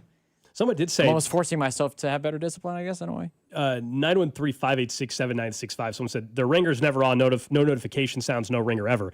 So my ringer's never on. Yeah, there's no sounds. But there's there's silent. But there's vibrate. If it's on the nightstand, I can still... Like, this is why I do not disturb when I go to bed, because I have some friends that live in a time zone out west, right? They're in Mountain Time and they're in Pacific Time. So, if I go to bed and it's 10:30, for them it's only 8:30, so they still might be texting. I don't want to wake up to the constant buzzing of a text. So that's why I do not disturb. And look, the truth is, like, when my kids finally do get a cell phone, whenever the hell that is, not this year. How many more, Cody? 2 more years? 3 more years? I will make it till at least middle school. I'd like to make it to high school. So what is that, 4 more years? My daughter's in 4th grade. Okay. So, I mean, middle school, but even 6th grade, But I will have the rule for them so that they can break that habit of, and I've seen parents do this before, the phones at night, they don't go to the room with you. They stay in a common area of the house, away from you. For kids, I totally get that. They charge downstairs. They charge somewhere else starting at a certain time, and you're just not, it's not just like constant access to go find it. So, like, that part of it is definitely going to take place. It's just a matter of, how do you keep them from doing it? But, get done with their 15 minutes iPads, like, can I play a little Nintendo? You're like, we're going to wait a little while. Let's do some other stuff. Let's get a game out. Let's do this. Like, you're constantly trying to, because it's easy to be from one screen to another. You and I keep a laptop in front of us for the full 4 hours. So it's not like, it's easy to just be like, well, I'll just go from that screen to a different screen to this. So for me, it's like interactive. Like, sometimes I'll play a game, like a stupid game with him on Nintendo, so that at least we're doing something and talking and engaging in an activity. We play a lot of board games. He asked why we never play Monopoly. Yeah, why don't you? Dude, it's like a 4-hour game. Well, good. No screen time. 4 hours of that, That's tough for me, too. It's a long-ass game. Yeah. We played a lot of full Monopoly games as a kid. It always Monopoly, ended in a fight. Monopoly always ended in a fight with my siblings. Oh, we've played Somebody just quits, an hour and a half in or whatever. So there you go. That's the random question of the day. Up next, back to some Chiefs football. Nate Taylor, our Chiefs insider from ESPN. We'll ask him about the path forward for this organization, frankly. Does he think there's going to be some changes? And what about one player in particular? Next. You're listening to Cody and Gold. We're going to try to tickle your tonsils. Brought to you by Heartland Men's Health, the leader in men's sexual health. Thousands of men have been successfully treated for low T, ED, and more, all with discretion and compassion. Make your appointment at heartlandmenshealth.com. Trust me when I tell you, you would have wished you started TRT sooner. So don't wait and find out your level over at Synergen X and the Low T Center. Once you start treatment, like I said, you'll feel better about where you've been. Maybe you just had those energy issues or just doesn't feel the same. The holidays have been slowing you down. All of those could be signs of low testosterone. And Synergen X and Low T Center are ready to take care of you with one in-person visit where you get lab results on site in as little as 20 minutes. No waiting days like other places. And with a new mobile app, you can have telehealth appointments moving forward if that's what you'd prefer as well. We all know testosterone replacement therapy does for men, but they can also treat women as well. So find out more at Synergen X and Low T Center. And book that free T test at fixmylowt.com. That's fixmylowt.com. Around here, we've got each other's backs. When it comes to health insurance, we want that same kind of support. Blue Cross and Blue Shield of Kansas City gets that. They're from around here too. Backed by the national strength of the Cross and Shield, they help you make confident choices, no matter where you are. Blue Cross and Blue Shield of Kansas City. From here, for wherever you are. That's the benefit of blue. Midwest winters take a real toll on your garage door if it isn't ready. Let Overhead Door Company of Kansas City come out and perform their 14-point tune-up on the garage door and 12-point tune-up on the opener. One price covers 3 garage doors and openers. The work is guaranteed. Overhead Door Company of Kansas City, trusted here since 1927. Call now to schedule your garage door tune-up, 816-221-0072, or schedule online at ohdkc.com. ohdkc.com. FanDuel is the #1 sportsbook for same-game parlays. From points and rebounds to threes and assists, FanDuel's the best place to combine your favorite picks into a same-game parlay or track every stat live, all in one easy-to-use app. And right now is the perfect time to join because new customers can get $150 in bonus bets if your first $5 bet wins. So bet on the players you love the way you want. Head to FanDuel.com/Alex to sign up today. FanDuel, official sports betting partner of the NBA and 96.5 The Fan. 21 and present in Kansas. First online real money wager only. $5 first deposit required. Bonus issued as non-withdrawable bonus bets expire 7 days after receipt. Restrictions apply. See terms at sportsbook.fanduel.com. FanDuel is offering online sports wagering in Kansas under an agreement with Kansas Star Casino, LLC. Gambling problem? Getting help is your best bet. Call 1-800-522-4700 or visit ksgamblinghelp.com. I know that hiring can be challenging. You sort through tons of resumes and you get too many so-so applicants. You're just waiting for someone to match your role perfectly. Well, now, there's a place where you can meet them fast. ZipRecruiter. Need to hire right away. Start your search for strong candidates. The right fit awaits. Build your team. Build it sooner. Meet your match on ZipRecruiter. Just head to ZipRecruiter.com/free right now to try it for free. And you're on your way to meeting your match. 4 out of 5 employers who post on ZipRecruiter get a quality candidate within the first day. So try it now. Go to ZipRecruiter.com/free. Once again, that's ZipRecruiter.com/free. Meet your match on ZipRecruiter. Try it free. Hi, I'm John Ray, your friend and jeweler at Shane Company. When you buy an engagement ring or fine jewelry gift from Shane Company, you get more than what you paid for. Our jewelry comes with our all-inclusive free lifetime warranty. It covers everything. There's no fine print. You'll get unlimited cleanings, resizings, and repairs. Plus, it even protects your engagement ring's center stone. We stand behind the quality of our jewelry, and that's our gift to you this holiday, peace of mind. Because a friend knows the best things in life are free. Shane Company, your friend and jeweler. Actual price will depend on product and subscription plan. Featured products are compounded drug products, which the FDA does not approve or verify for safety, effectiveness, or quality. Prescription products require an online consultation with a healthcare provider who will determine if appropriate. See website for details, restrictions, and important safety information. Want a boost in and out of the bedroom? Hims has you covered. Introducing a new 2-in-1 approach to level up your game. Tadalafil for better bedroom performance and zinc for testosterone support. Put it all together and you've got what you need to turn things all the way up. Getting started is simple. Just go to hims.com/joy to start your free online visit. Through Hims, you can access ED treatments including pills, chews, and more. 100% online. No office visits, no pharmacy lines. Just fill out a simple intake form and a licensed medical provider will determine if treatment's right for you. If prescribed, it ships free and discreetly to your door. Find affordable treatment options at up to 95% less than brand names at hims.com/joy. That's hims.com/joy, hims.com/joy. This is the story of the one. As an HVAC technician, he and his digital multimeter are in high demand. So when a noisy office HVAC turns out to be a failing blower motor, he doesn't break a sweat. With Grainger's easy-to-use website and product information, he selects the product he needs to keep everything humming right along. Call 1-800-GRAINGER, click Grainger.com, or just stop by. Grainger, for the ones who get it done. O'Reilly! Check engine, ABS, or maintenance light on? Take the guesswork out of your warning lights with O'Reilly Veriscan. The service is free and provides a report with solutions verified by ASE certified master technicians. And if you need help, we could recommend a shop for you. Ask for O'Reilly Veriscan today. O'Reilly Auto Parts. Inside the Huddle is brought to you by Blue Cross and Blue Shield of Kansas City. Discover the benefit of blue. Make sure to subscribe to our YouTube channel to watch all your favorite shows, shorts, and clips. This is your home for Kansas City sports. 96.5 The Fan, KFNC FM and AM, HD1 and HD2 Kansas City, an Odyssey sports station. 1 o'clock hour, Cody and Gold, Alex Gold, Cody Tapp, Drew Nixon with you.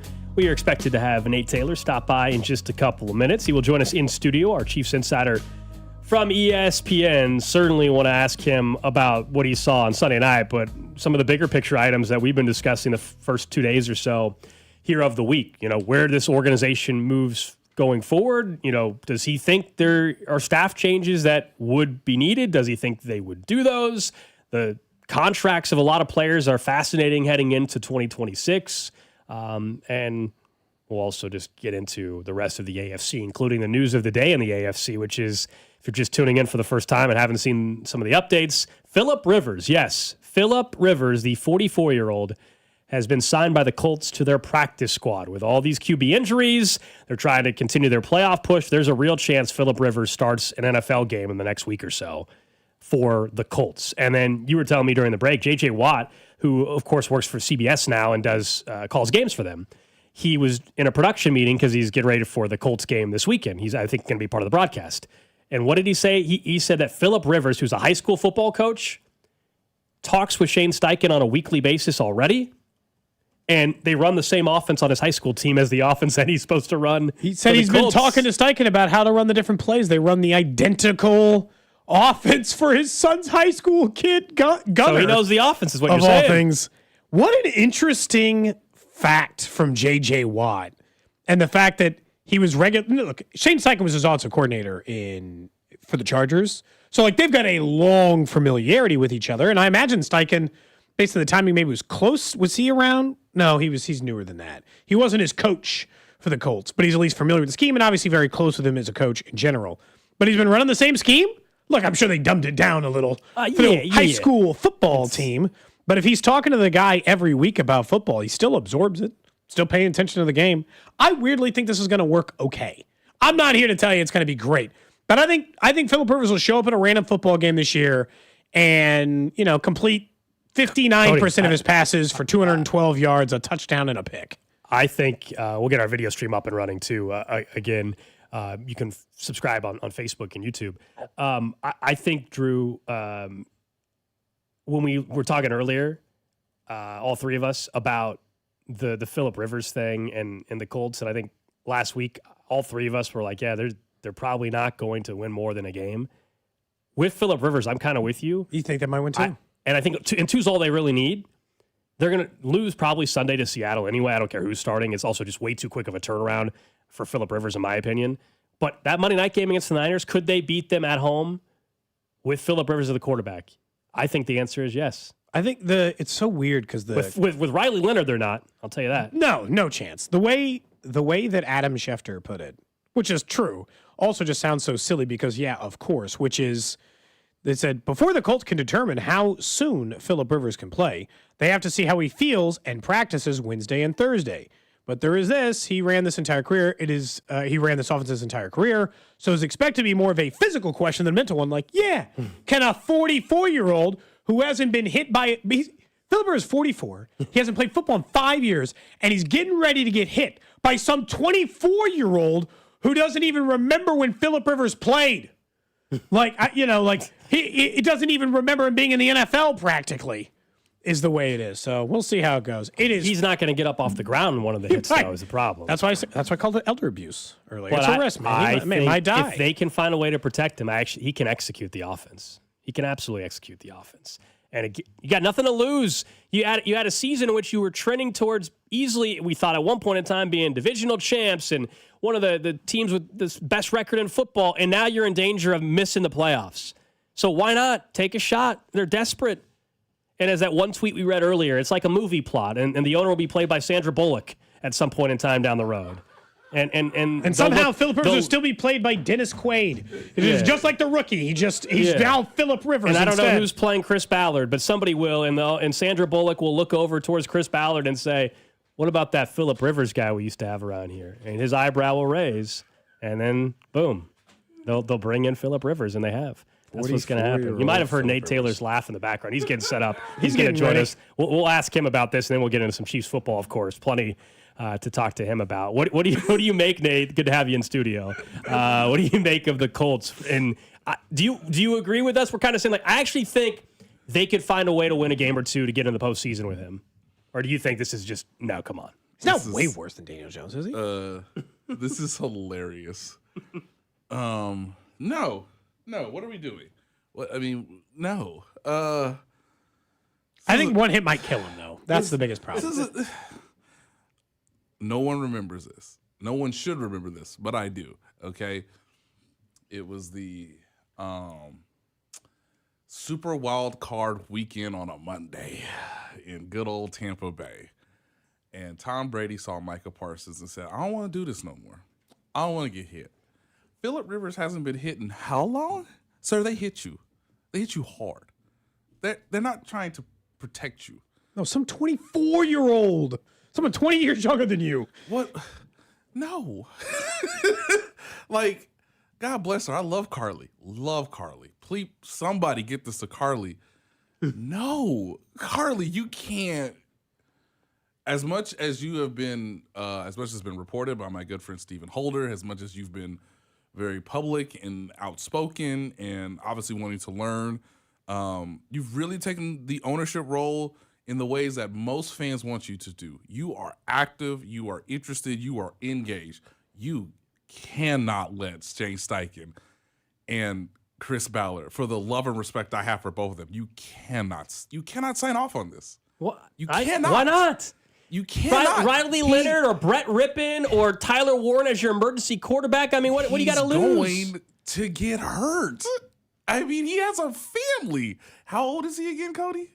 44. What are we doing? His grandkid can watch him play. No. Next Monday. I mean, he's got a grandkid. Carly, no. Go. By the way, do you know what your wife would say to you if you tried to do something like this? Let's just say you and I, Nate, tried to go join a tackle football league for men over our age. Hey, and if I said, "Em, I'm going to go play a tackle football game," she'd be like, "To hell you are." Here's the divorce papers. To Emma, as a friend, you cannot let Cody do this. You just what are the text threads right now in the women's group chat? I mean, how many kids does he have again? 10. He's got him 23-1. He's got 7 teammates. Phillip, younger than his oldest kid. They say. Phillip, come on now. I mean, this is a dream scenario. I do love the movie script, but he's going to get hit. Yes, he will. He's going to get hit, and it's not going to feel well. It's just no, Carly, no, not like this. He just misses it, man. So some of these kids don't remember him playing. You miss the playoffs. You decide. They're either going to lose out, or they're going to bring in Rivers and he'll find a way to salvage a win. I don't care who you sign. It's over, okay? And I think they should just lose and try to improve their second-round draft pick. I mean, seasons get lost sometimes. Guys, you lose your starting quarterback. They were 8-2 at one point, or 8-3. They'd be the first team in NFL history to miss. Hurt. Right. They'd be the first team in NFL history to miss the playoffs after starting 8-2. There you go. I understand the embarrassment of it, and I know that they gave up picks for Sauce Gardner. That's the Who's other also hurt. But like DeForest Buckner also hurt. I think it's a mistake sometimes, and I think teams make this. And I'm not saying like as a coach and the people you are coaching have to treat it this way, but as a front office at some point, you have to cry uncle. You have to tap out. Like you have to understand the position you're in. And again, but they're not jeopardizing their. See, I agree with your point. Right, I agree with your point normally, but by bringing in Phillip Rivers, no matter how crazy it sounds, and we all recognize how odd this is, it's not jeopardizing your future. Yes, someone could say, "Well, losing out." It's the same thing we get text with Chiefs fans. Well, they should just lose out. That's just not how organizations operate. Correct. So you would not. Also, you would not do that at your job. Vice versa. If you were whatever your. I mean, if I knew I was quitting, I might. Of course, Cody goes straight to. Well, I mean, if I resign, I mean, they told me I got till the end of February and then the show's over. Hey guys, I'm on a 1-year deal. So someone on social asked. They responded. I said, "Hey, Nate's in studio," and they said, "How about?" I said, "Is the Chiefs?" What I posted on at the beginning of the show is Nate Taylor's going to join us in studio, and we talk about whether the end of this dynasty is over. At this part of the dynasty is over, and someone says, "Why don't you tell me when this show is over?" And I said, "They don't tell me that. You have to ask somebody else, man." Sir, unnecessary, or ma'am, unnecessary. Like, look. I hope your job is over soon too, sir. I hope so. Well, let's no. Turn the other cheek, my good sir. Look, the best part in all of this is, to your point, Alex, they are not really sacrificing anything because Phillip Rivers will come in. He will gladly take that check for the minimum. He will be as big of a rallying cry, gimmick, mascot as you want him to be. He basically is. And I think my spidey senses are tingling. Hey, man, I know you got 10 kids at home. I know the wife has somehow signed off on this. You trying to get into coaching? What's tingling? My spidey senses. Here's my tonsil, I guess. Go ahead and tickle it. Yeah, that too. No, that first half, he already coaches. Were dry. He already coaches. Think about it. The gagged is what we usually know. Different kind. Yep. He already coaches high school football, and apparently now, according to JJ Watt, text every single week about how to operate the offense with Shane Steichen. I think it's not even like at this point. I don't think it's a closely guarded secret. I think it's fairly obvious he wants to coach. Hey man, you want to be a quarterback coach next year? Because again, these aren't like whoa, The Colts organization hired Jeff Saturday. You can't tell me they can't bring in Phillip Rivers. Hey, that's all. But all this screams to me is, I miss it. I still can sling it. I have forgotten what it feels like to get hit and to wake up the next morning after a football game.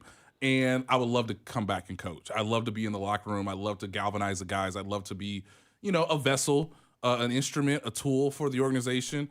He led them to the postseason when he was in uniform, and they had a very good season with him in a way that sort of, again, kind of stabilized the franchise at a, precarious time, post Andrew Luck retirement. So I understand why he's wanting to do this. I just don't think from a football logic organizational standpoint, and somebody's made this point, like, you got to tell Russell Wilson to just like, hey man, throw everything, throw desk, say something mean about somebody's mama, get cut, do something, do anything to get cut so that we can bring you aboard. Ask nicely, so you can just go run play action with Jonathan Taylor. And then I could throw moon balls to Alec Pierce and to it's a good fit for Michael Pittman Jr. Like, I'm not the first person to say this, but like, Russell Wilson is still a capable quarterback in today's NFL.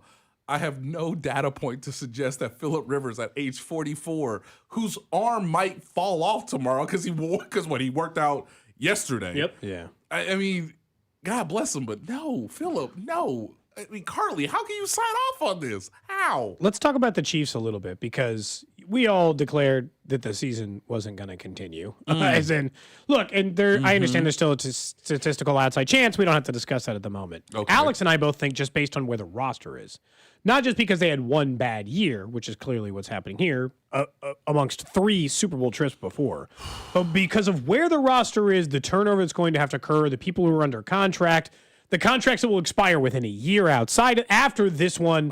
This feels like the natural end of Dynasty 1. I hope they have Dynasty 2 or another run.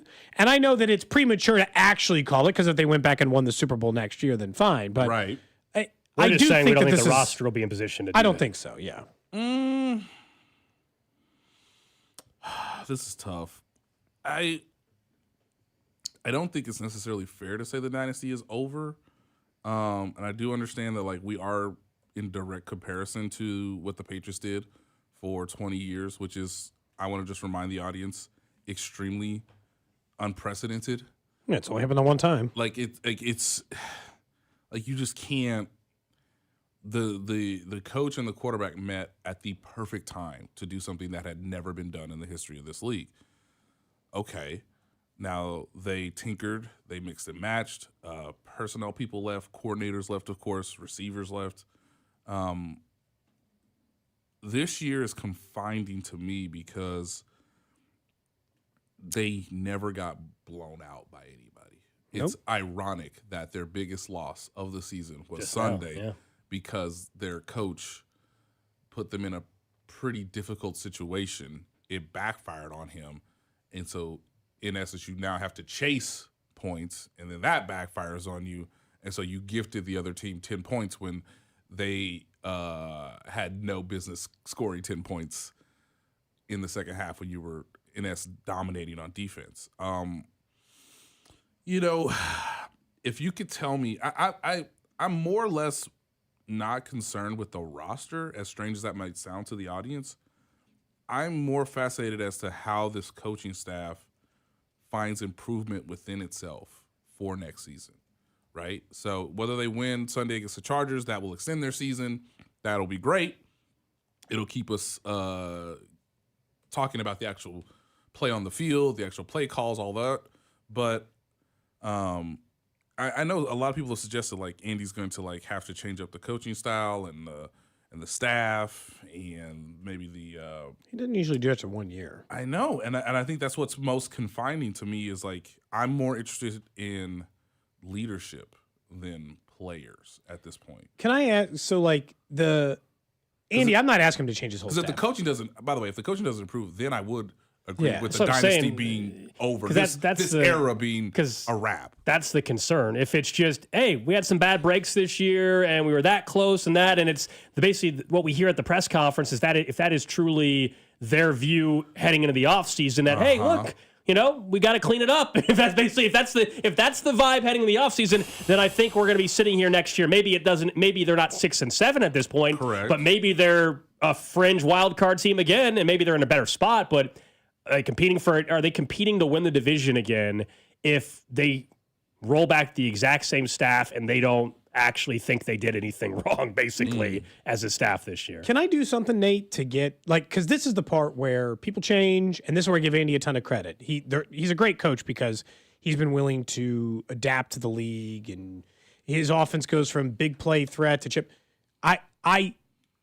What he said, I thought what he said on Monday is the dumbest thing he has said as a head coach this entire time. Because his stance on fourth down being, I just do it when I feel like it, with no rhyme or reason or thought or care or concern, is idiotic. And I think Andy's a genius. Yeah, I mean, I'm not going to tell you I don't go through it. The one we went for, I felt real good about. And the one we didn't go for, I wasn't feeling it. So,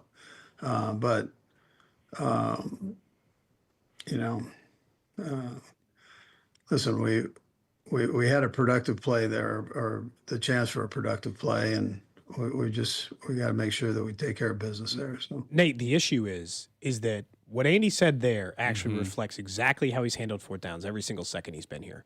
Which is, he's always like, I've always been aggressive. Not true. He goes for it less than most. Not true at all. And then this year he was more aggressive, and then he just stopped.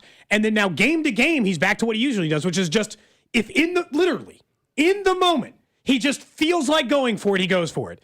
And if in the moment he doesn't feel like going for it, like just his gut tells him, that's a crazy way to operate on 4th down. He has a system for he probably uses the same color marker for when he highlights something in a playbook. He's got a system for everything except for 4th down, in which he just goes with vibes. And again, Mike Frazier, the Chiefs analytics, has been really good about being situationally prepared. Obviously, the Chiefs know exactly what they want to do for overtime games, which they've executed at a high level. Great at that. Understand that part. On down and distances in red zone, 3rd down, like Mike Frazier's pretty key and essential to what the Chiefs have tried to do. But it does come down to the head coach's decision. I think with these last 2 games, to your point, Cody, illustrate is a coach who doesn't have the proper feel. He doesn't have a plan for this particular group of players. Yeah. Because the the advanced stats say that it was the second most cowardly punt for him to punt the ball against Dallas to the Cowboys on 4th and 4 from the 44, the second most cowardly punt of the season. And then in a knockout that game. Yeah, in a knockdown drag out where the conditions are not optimal, right? You're not in a dome. It's cold weather. It's windy. Your defense is dominating. Yeah, it's a defensive struggle, which you sort of understood and prepared your team for. Your team has obviously showed life in the second half, rallying from a 10-point deficit. I mean, he ultimately showed his hand and his desperation in that moment, and looked at his quarterback and basically said, okay. Give me a yard. Okay. I'll, okay, we're going to go for it. And like the play call was worse than even the going for it. Correct. Because the empty set thing, we all talked about that. Yes. That's just not wise. Yes. You got to tempt him with Kareem Hunt, even if you're not going to give it to him. Right. And then again, because you make a poor decision that you've never made before in your career as a coach, right? Yeah. The data point is 27 years, ladies and gentlemen. Andy Reid had never before Sunday's game, in a tie game with 10 minutes or less in the 4th quarter or overtime, with his team not past its own 40-yard line, let his team go for it on 4th and anything, let alone 4th and 1. He had never done that. And so it reeks of desperation in a sense. It reeks of trying to get your quarterback to do something heroic, right? But it's also not recognizing the feel for the game, the game script. Hey, this is a clear, old school 1990s cold weather, like 3 yards at a time. Who can make a big play? Field position. Let's just not screw up. Let's let them screw up. Correct. Yeah. Like, can we get our kicker in a field goal range versus their kicker in a field goal range? Like, all those things have been playing out, and he went against it. And it's just, for whatever reason this year, and I don't know the exact answer for it, and I'm wondering if they're struggling to find the answers too within their own team facility, Andy has just not been as sharp himself as he has been throughout the course of this dynasty. And that's got to be one of the more destabilizing, sort of like, perplexing parts of all this is, again, I am more focused on the coaching staff, because the coaching staff gave them such advantages for so long, and now you're struggling to find any advantage on a down-to-down basis from a coaching standpoint. Talking to Nate Taylor, our Chiefs insider from ESPN. You were in the locker room after the game as well, and we were talking yesterday about what was so noticeable right when we walked in. I think we all, I don't know how everybody didn't notice it immediately, and that is number 87's locker there. Kind of at the end, right, for anybody who hasn't been in there, is obviously there's the wide receivers and there's the tight end group, and Kelsey's is the one all the way down. He's sitting in uniform, just staring, blankly, whatever's going through his mind. That moment right there, I don't know how you don't watch that and also watch some of the TV shots and think that this is definitely it this year for him. Did you get the same vibes or no? In addition to everything you just described, Alex, did you see Patrick's reaction in the locker room? Towel over his head? Correct. Yep. These guys' lockers are directly across from one another. They're just not used to losing, too. Very true. Travis Kelce's been in the playoffs pretty much every year. Mahomes been in the AFC title game every year. Every year. Or Super Bowl. So Now we're getting into speculation territory, ladies and gentlemen. I just want to be clear. There was it's a funeral. Yeah. That's what it felt like. And, everybody knows it in the locker room, it felt like. And if people weren't there, I went to Mr. Gold and I tapped him on the shoulder and I said, this is why they pay us right here, right? Even though we're going to ask Travis as, professional as we can, he's going to decline us. That is his prerogative. I think you were in there. I was with probably Patrick at the podium, but, you guys asked him a second time. He declined a second time. Can't wait to turn on that podcast tomorrow morning. Right? If he does retire, that's a scene in the story.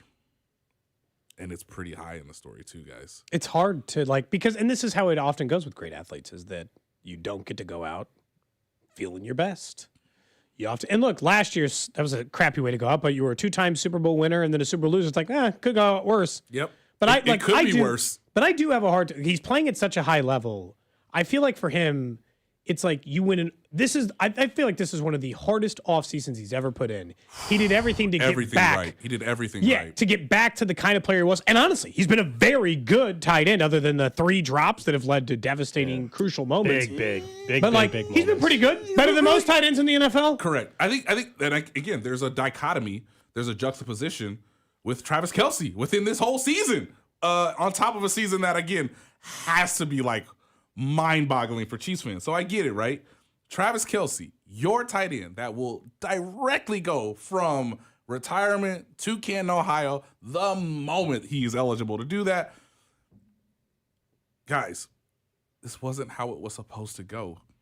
Yet again, Travis Kelce, 83 targets for a 36-year-old tight end. What are we doing? Ladies and gentlemen, your tight end, who has played every game, who has played more snaps than anyone else that matters from a skill position standpoint, has 83 targets, 60 receptions. He will likely lead the team in yards. He has 727 yards. He has 5 touchdowns, which is tied for the lead. He has 9 big plays, which is receptions of 20 yards or more, which again leads the team. He has not fumbled this season. His yards after the catch are still better than anybody else on the team. Hey, Nate, tell me how many first downs he's gained by reception. He leads the team by anyone else. Not shocking. 37 receptions that have resulted in a first down. And here comes the bad part, guys. He can't keep living like this. He cannot. It's awful that they put him in this position because Travis Kelce had 2 drops against the Texans. As I put on Twitter after the game, which is through ESPN research, which is through a ton of data, this is the first time, and again, this is quite literally on the coaching staff. Hey, he can't keep living like this, but by the way, he is definitely your easiest button. How the hell can you not scheme up a play for this man where he only gets 1 reception in the game? How? I want to talk more about that on the other side with Nate. More about that in this wide receiver room and Rashee Rice, the rest of the receivers, and look ahead a little bit just to the rest of what could be a very interesting offseason, though, for Kansas City. That's coming up right here on Cody and Gold. This is Cody and Gold on your home for Kansas City sports. 96.5, The Fan. Brought to you by Heartland Men's Health, the leader in men's sexual health. Thousands of men have been successfully treated for low T, ED, and more, all with discretion and compassion. Make your appointment at heartlandmenshealth.com. I'm worth more. I'm worth more. I'm worth a lot more. And I completely agree. That's why I'll pay more for your car at GiveMeTheVin.com. That's the name of our new campaign. I'm worth more. You are worth more, and your car's worth more. And that's why I will pay more. And remember, if I don't beat the price on a CarMax or a Carvana deal, I'll pay you $100 at GiveMeTheVin.com. Sell us your car. GiveMeTheVin.com. So easy you can do it in your underwear. Men, it's the holidays, the season of all kinds of hustle and bustle. But if your energy is down, if you aren't sleeping well, If your sex drive is MIA and you just don't feel like the guy you once were, maybe it's tough to get excited for all the holiday cheer. This is Jeff for Heartland Men's Health, and if this sounds like you may have low testosterone. And if so, this is the season for you to get treated. At Heartland Men's Health, we're experts in treating low T. If you're like most guys, you'll feel the change in just a few weeks. And truly, the results can be life-changing. You'll have improved mental clarity, your energy will kick up, your workouts will be better, your sleep patterns will improve, and your sex drive will likely heat up as well. So call us, and don't go through another season with low T. Your initial visit is only $99 and includes blood work, a medical consult, and if you start on testosterone the day of your appointment, your visit is free. Call 844-447-6600 or go to heartlandmenshealth.com. That's heartlandmenshealth.com. We have 3 offices: Overland Park, Independence, and North Kansas City. With the first pick in the McDonald's breakfast draft, I'm going with a tasty sausage, egg, and cheese McGriddle sandwich. Bold move, sweet, savory, totally stacked. But wait, that delicious sausage McMuffin with egg sandwich is still on the board.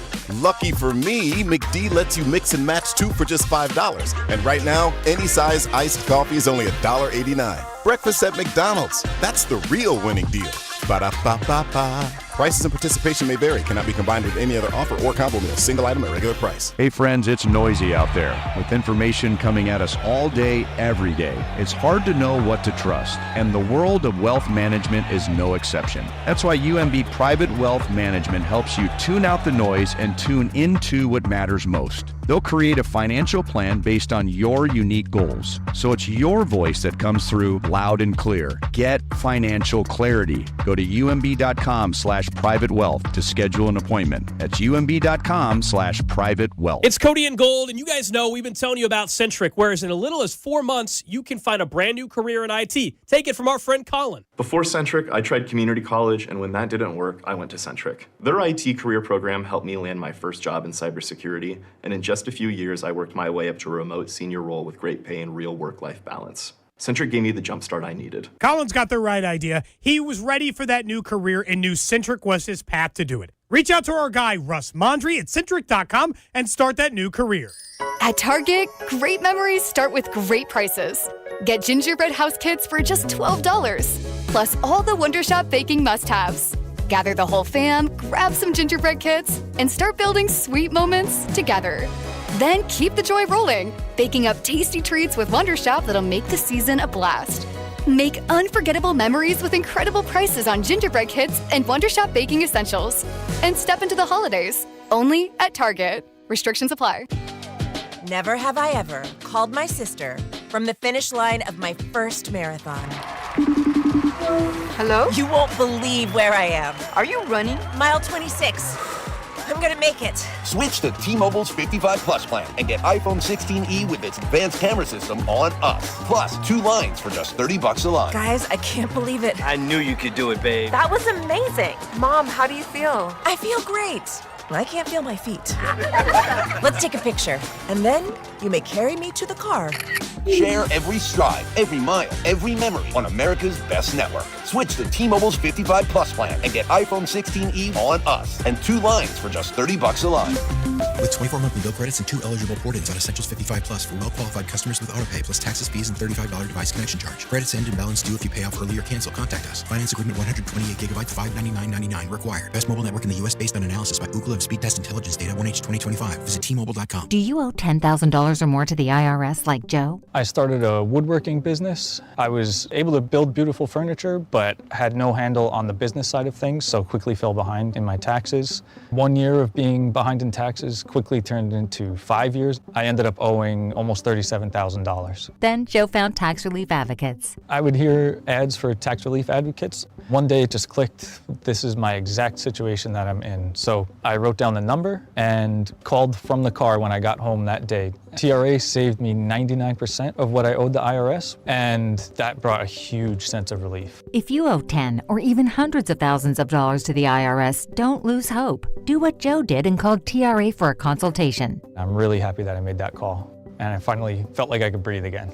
Visit TRA.com or call 800-513-5321. 800-513-5321. That's 800-513-5321. Must qualify for enrollment. Results may vary. Chiefs coverage this past hour has been brought to you by WaysideWaves.org. Save a life this holiday season. Wayside rescues thousands of animals each year. Your gift today provides a complete circle of life-saving care they need to heal and find loving homes. Donate today, and your gift will be matched. Visit WaysideWaves.org to make your life-saving gift today. You're listening to 96.5 The Fan from the DM Injury Law Studios. Mike's got this.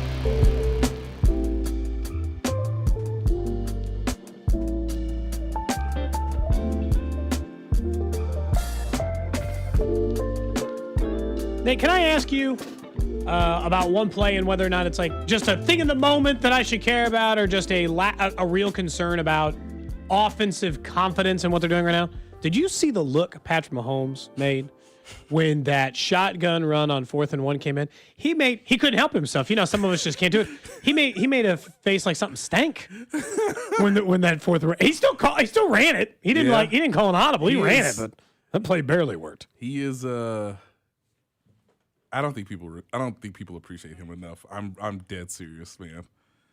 I know people are like, well, Patrick's the problem too, and I'm like, hey man, where would Tyquan Thornton like the ball? Would you like it right here?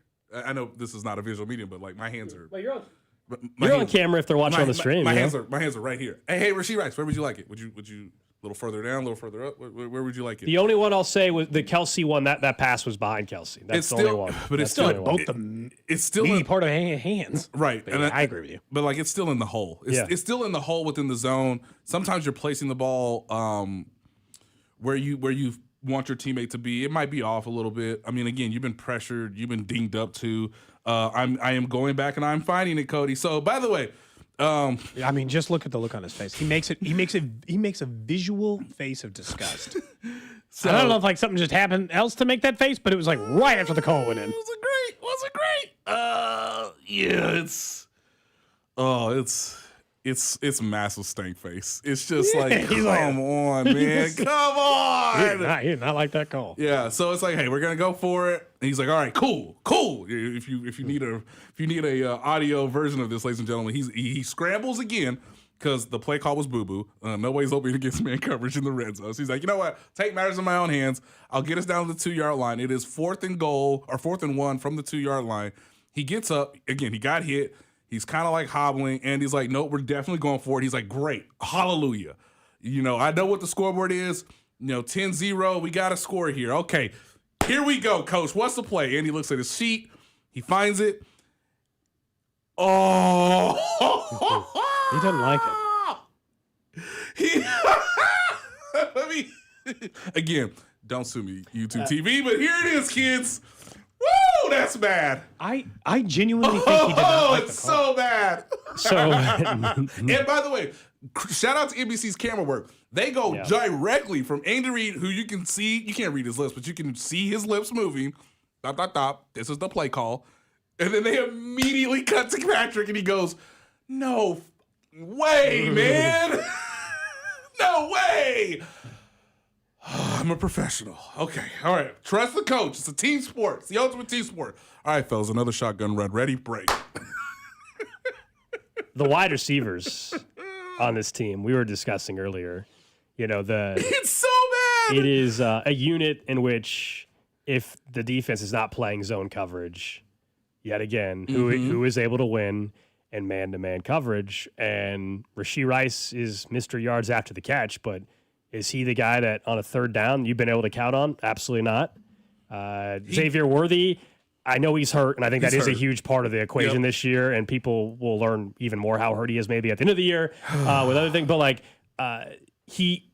he's not even sometimes, I think, running wide. It's gadgety. They're not even sometimes letting him run, wide receiver, wide receiver routes. They let him run real routes the last couple weeks. Occasionally, and to his credit, it has worked. It has. But don't they need Rasheed Rice is the biggest receiver on the field? Don't they need? And this is an Andy Reid, Brett Veach thing for years, but a wide receiver. Look, I'm not saying to clone DK Metcalf, but it'd be nice. That'd be nice. They need a different style. 6'3", 220, and a go-getter, and someone that's going to go and be physical and get the freaking football. They need a go-getter. They're simple as that. And Rashee Rice is their best option. Now, I'm going to say something that has been percolating in conversations, right? So I'm letting you guys hear this from me publicly for the first time, right? Because, again, ladies and gentlemen, they have to win on Sunday to keep their season alive.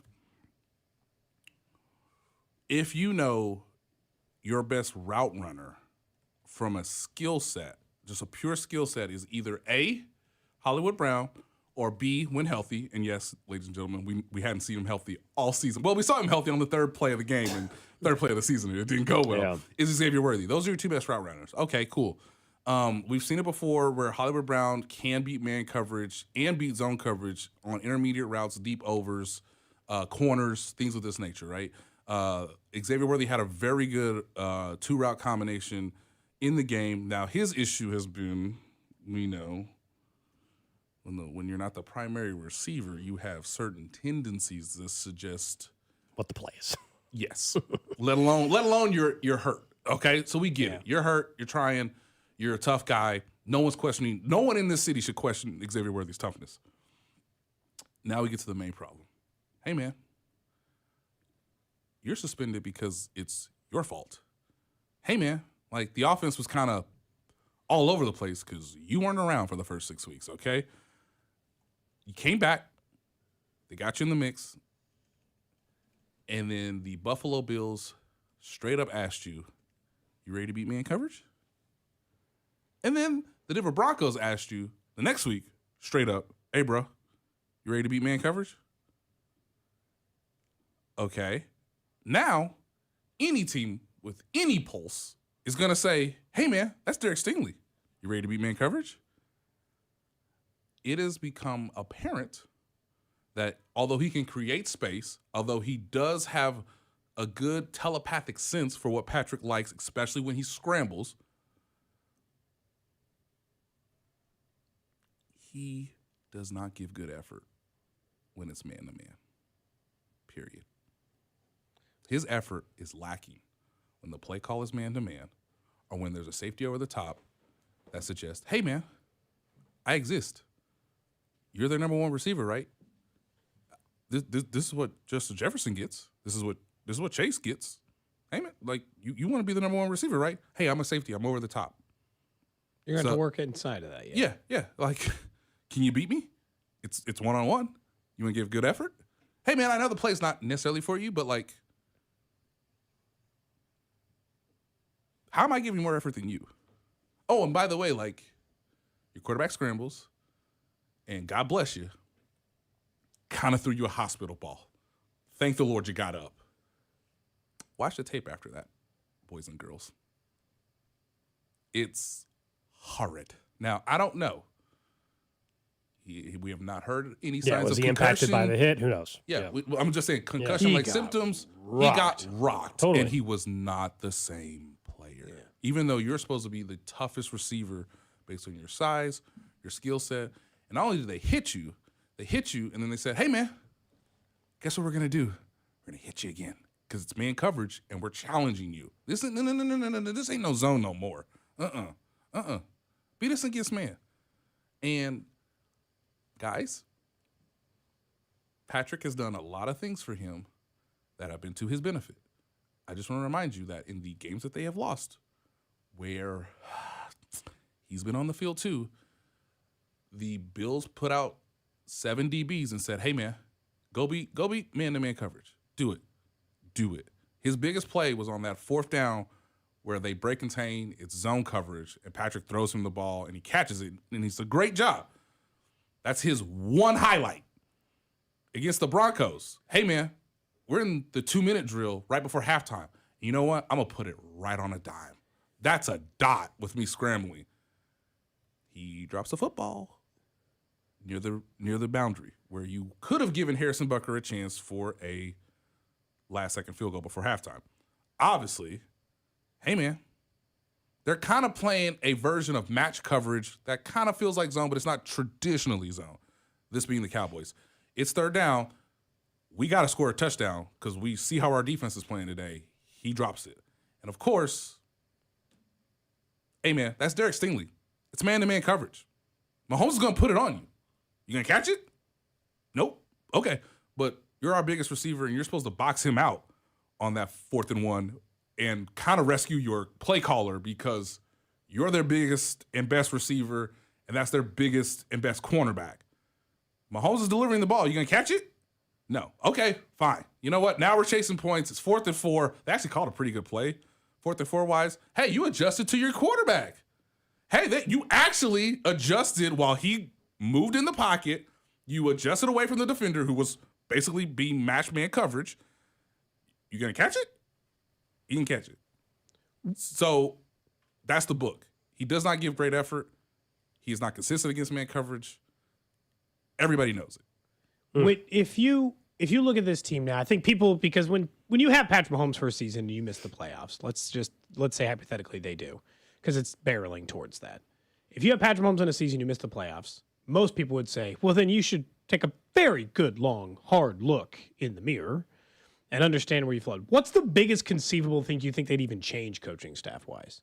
Because I don't think it's offensive coordinator. Sure as hell shouldn't be defensive coordinator. Wide receivers coach? Mm-hmm. Dave Tobe? Mm-hmm. What's the level of change you would even anticipate being plausible in an offseason for the Chiefs if they miss the playoffs? Plausible. Plausible might be Dave Tobe. Plausible might be, I don't know if he'd be fired, but like a different role for Matt Nagy, perhaps. Because again, I think Mike Kafka could come back. Is in the wings, kids. He's in the wings. I was a Mike McDaniel guy. I feel like he's going to keep his job in Miami. And that's a problem because they're going to have a favorable schedule. If they beat the Steelers on Monday night, ooh, okay, 7-7.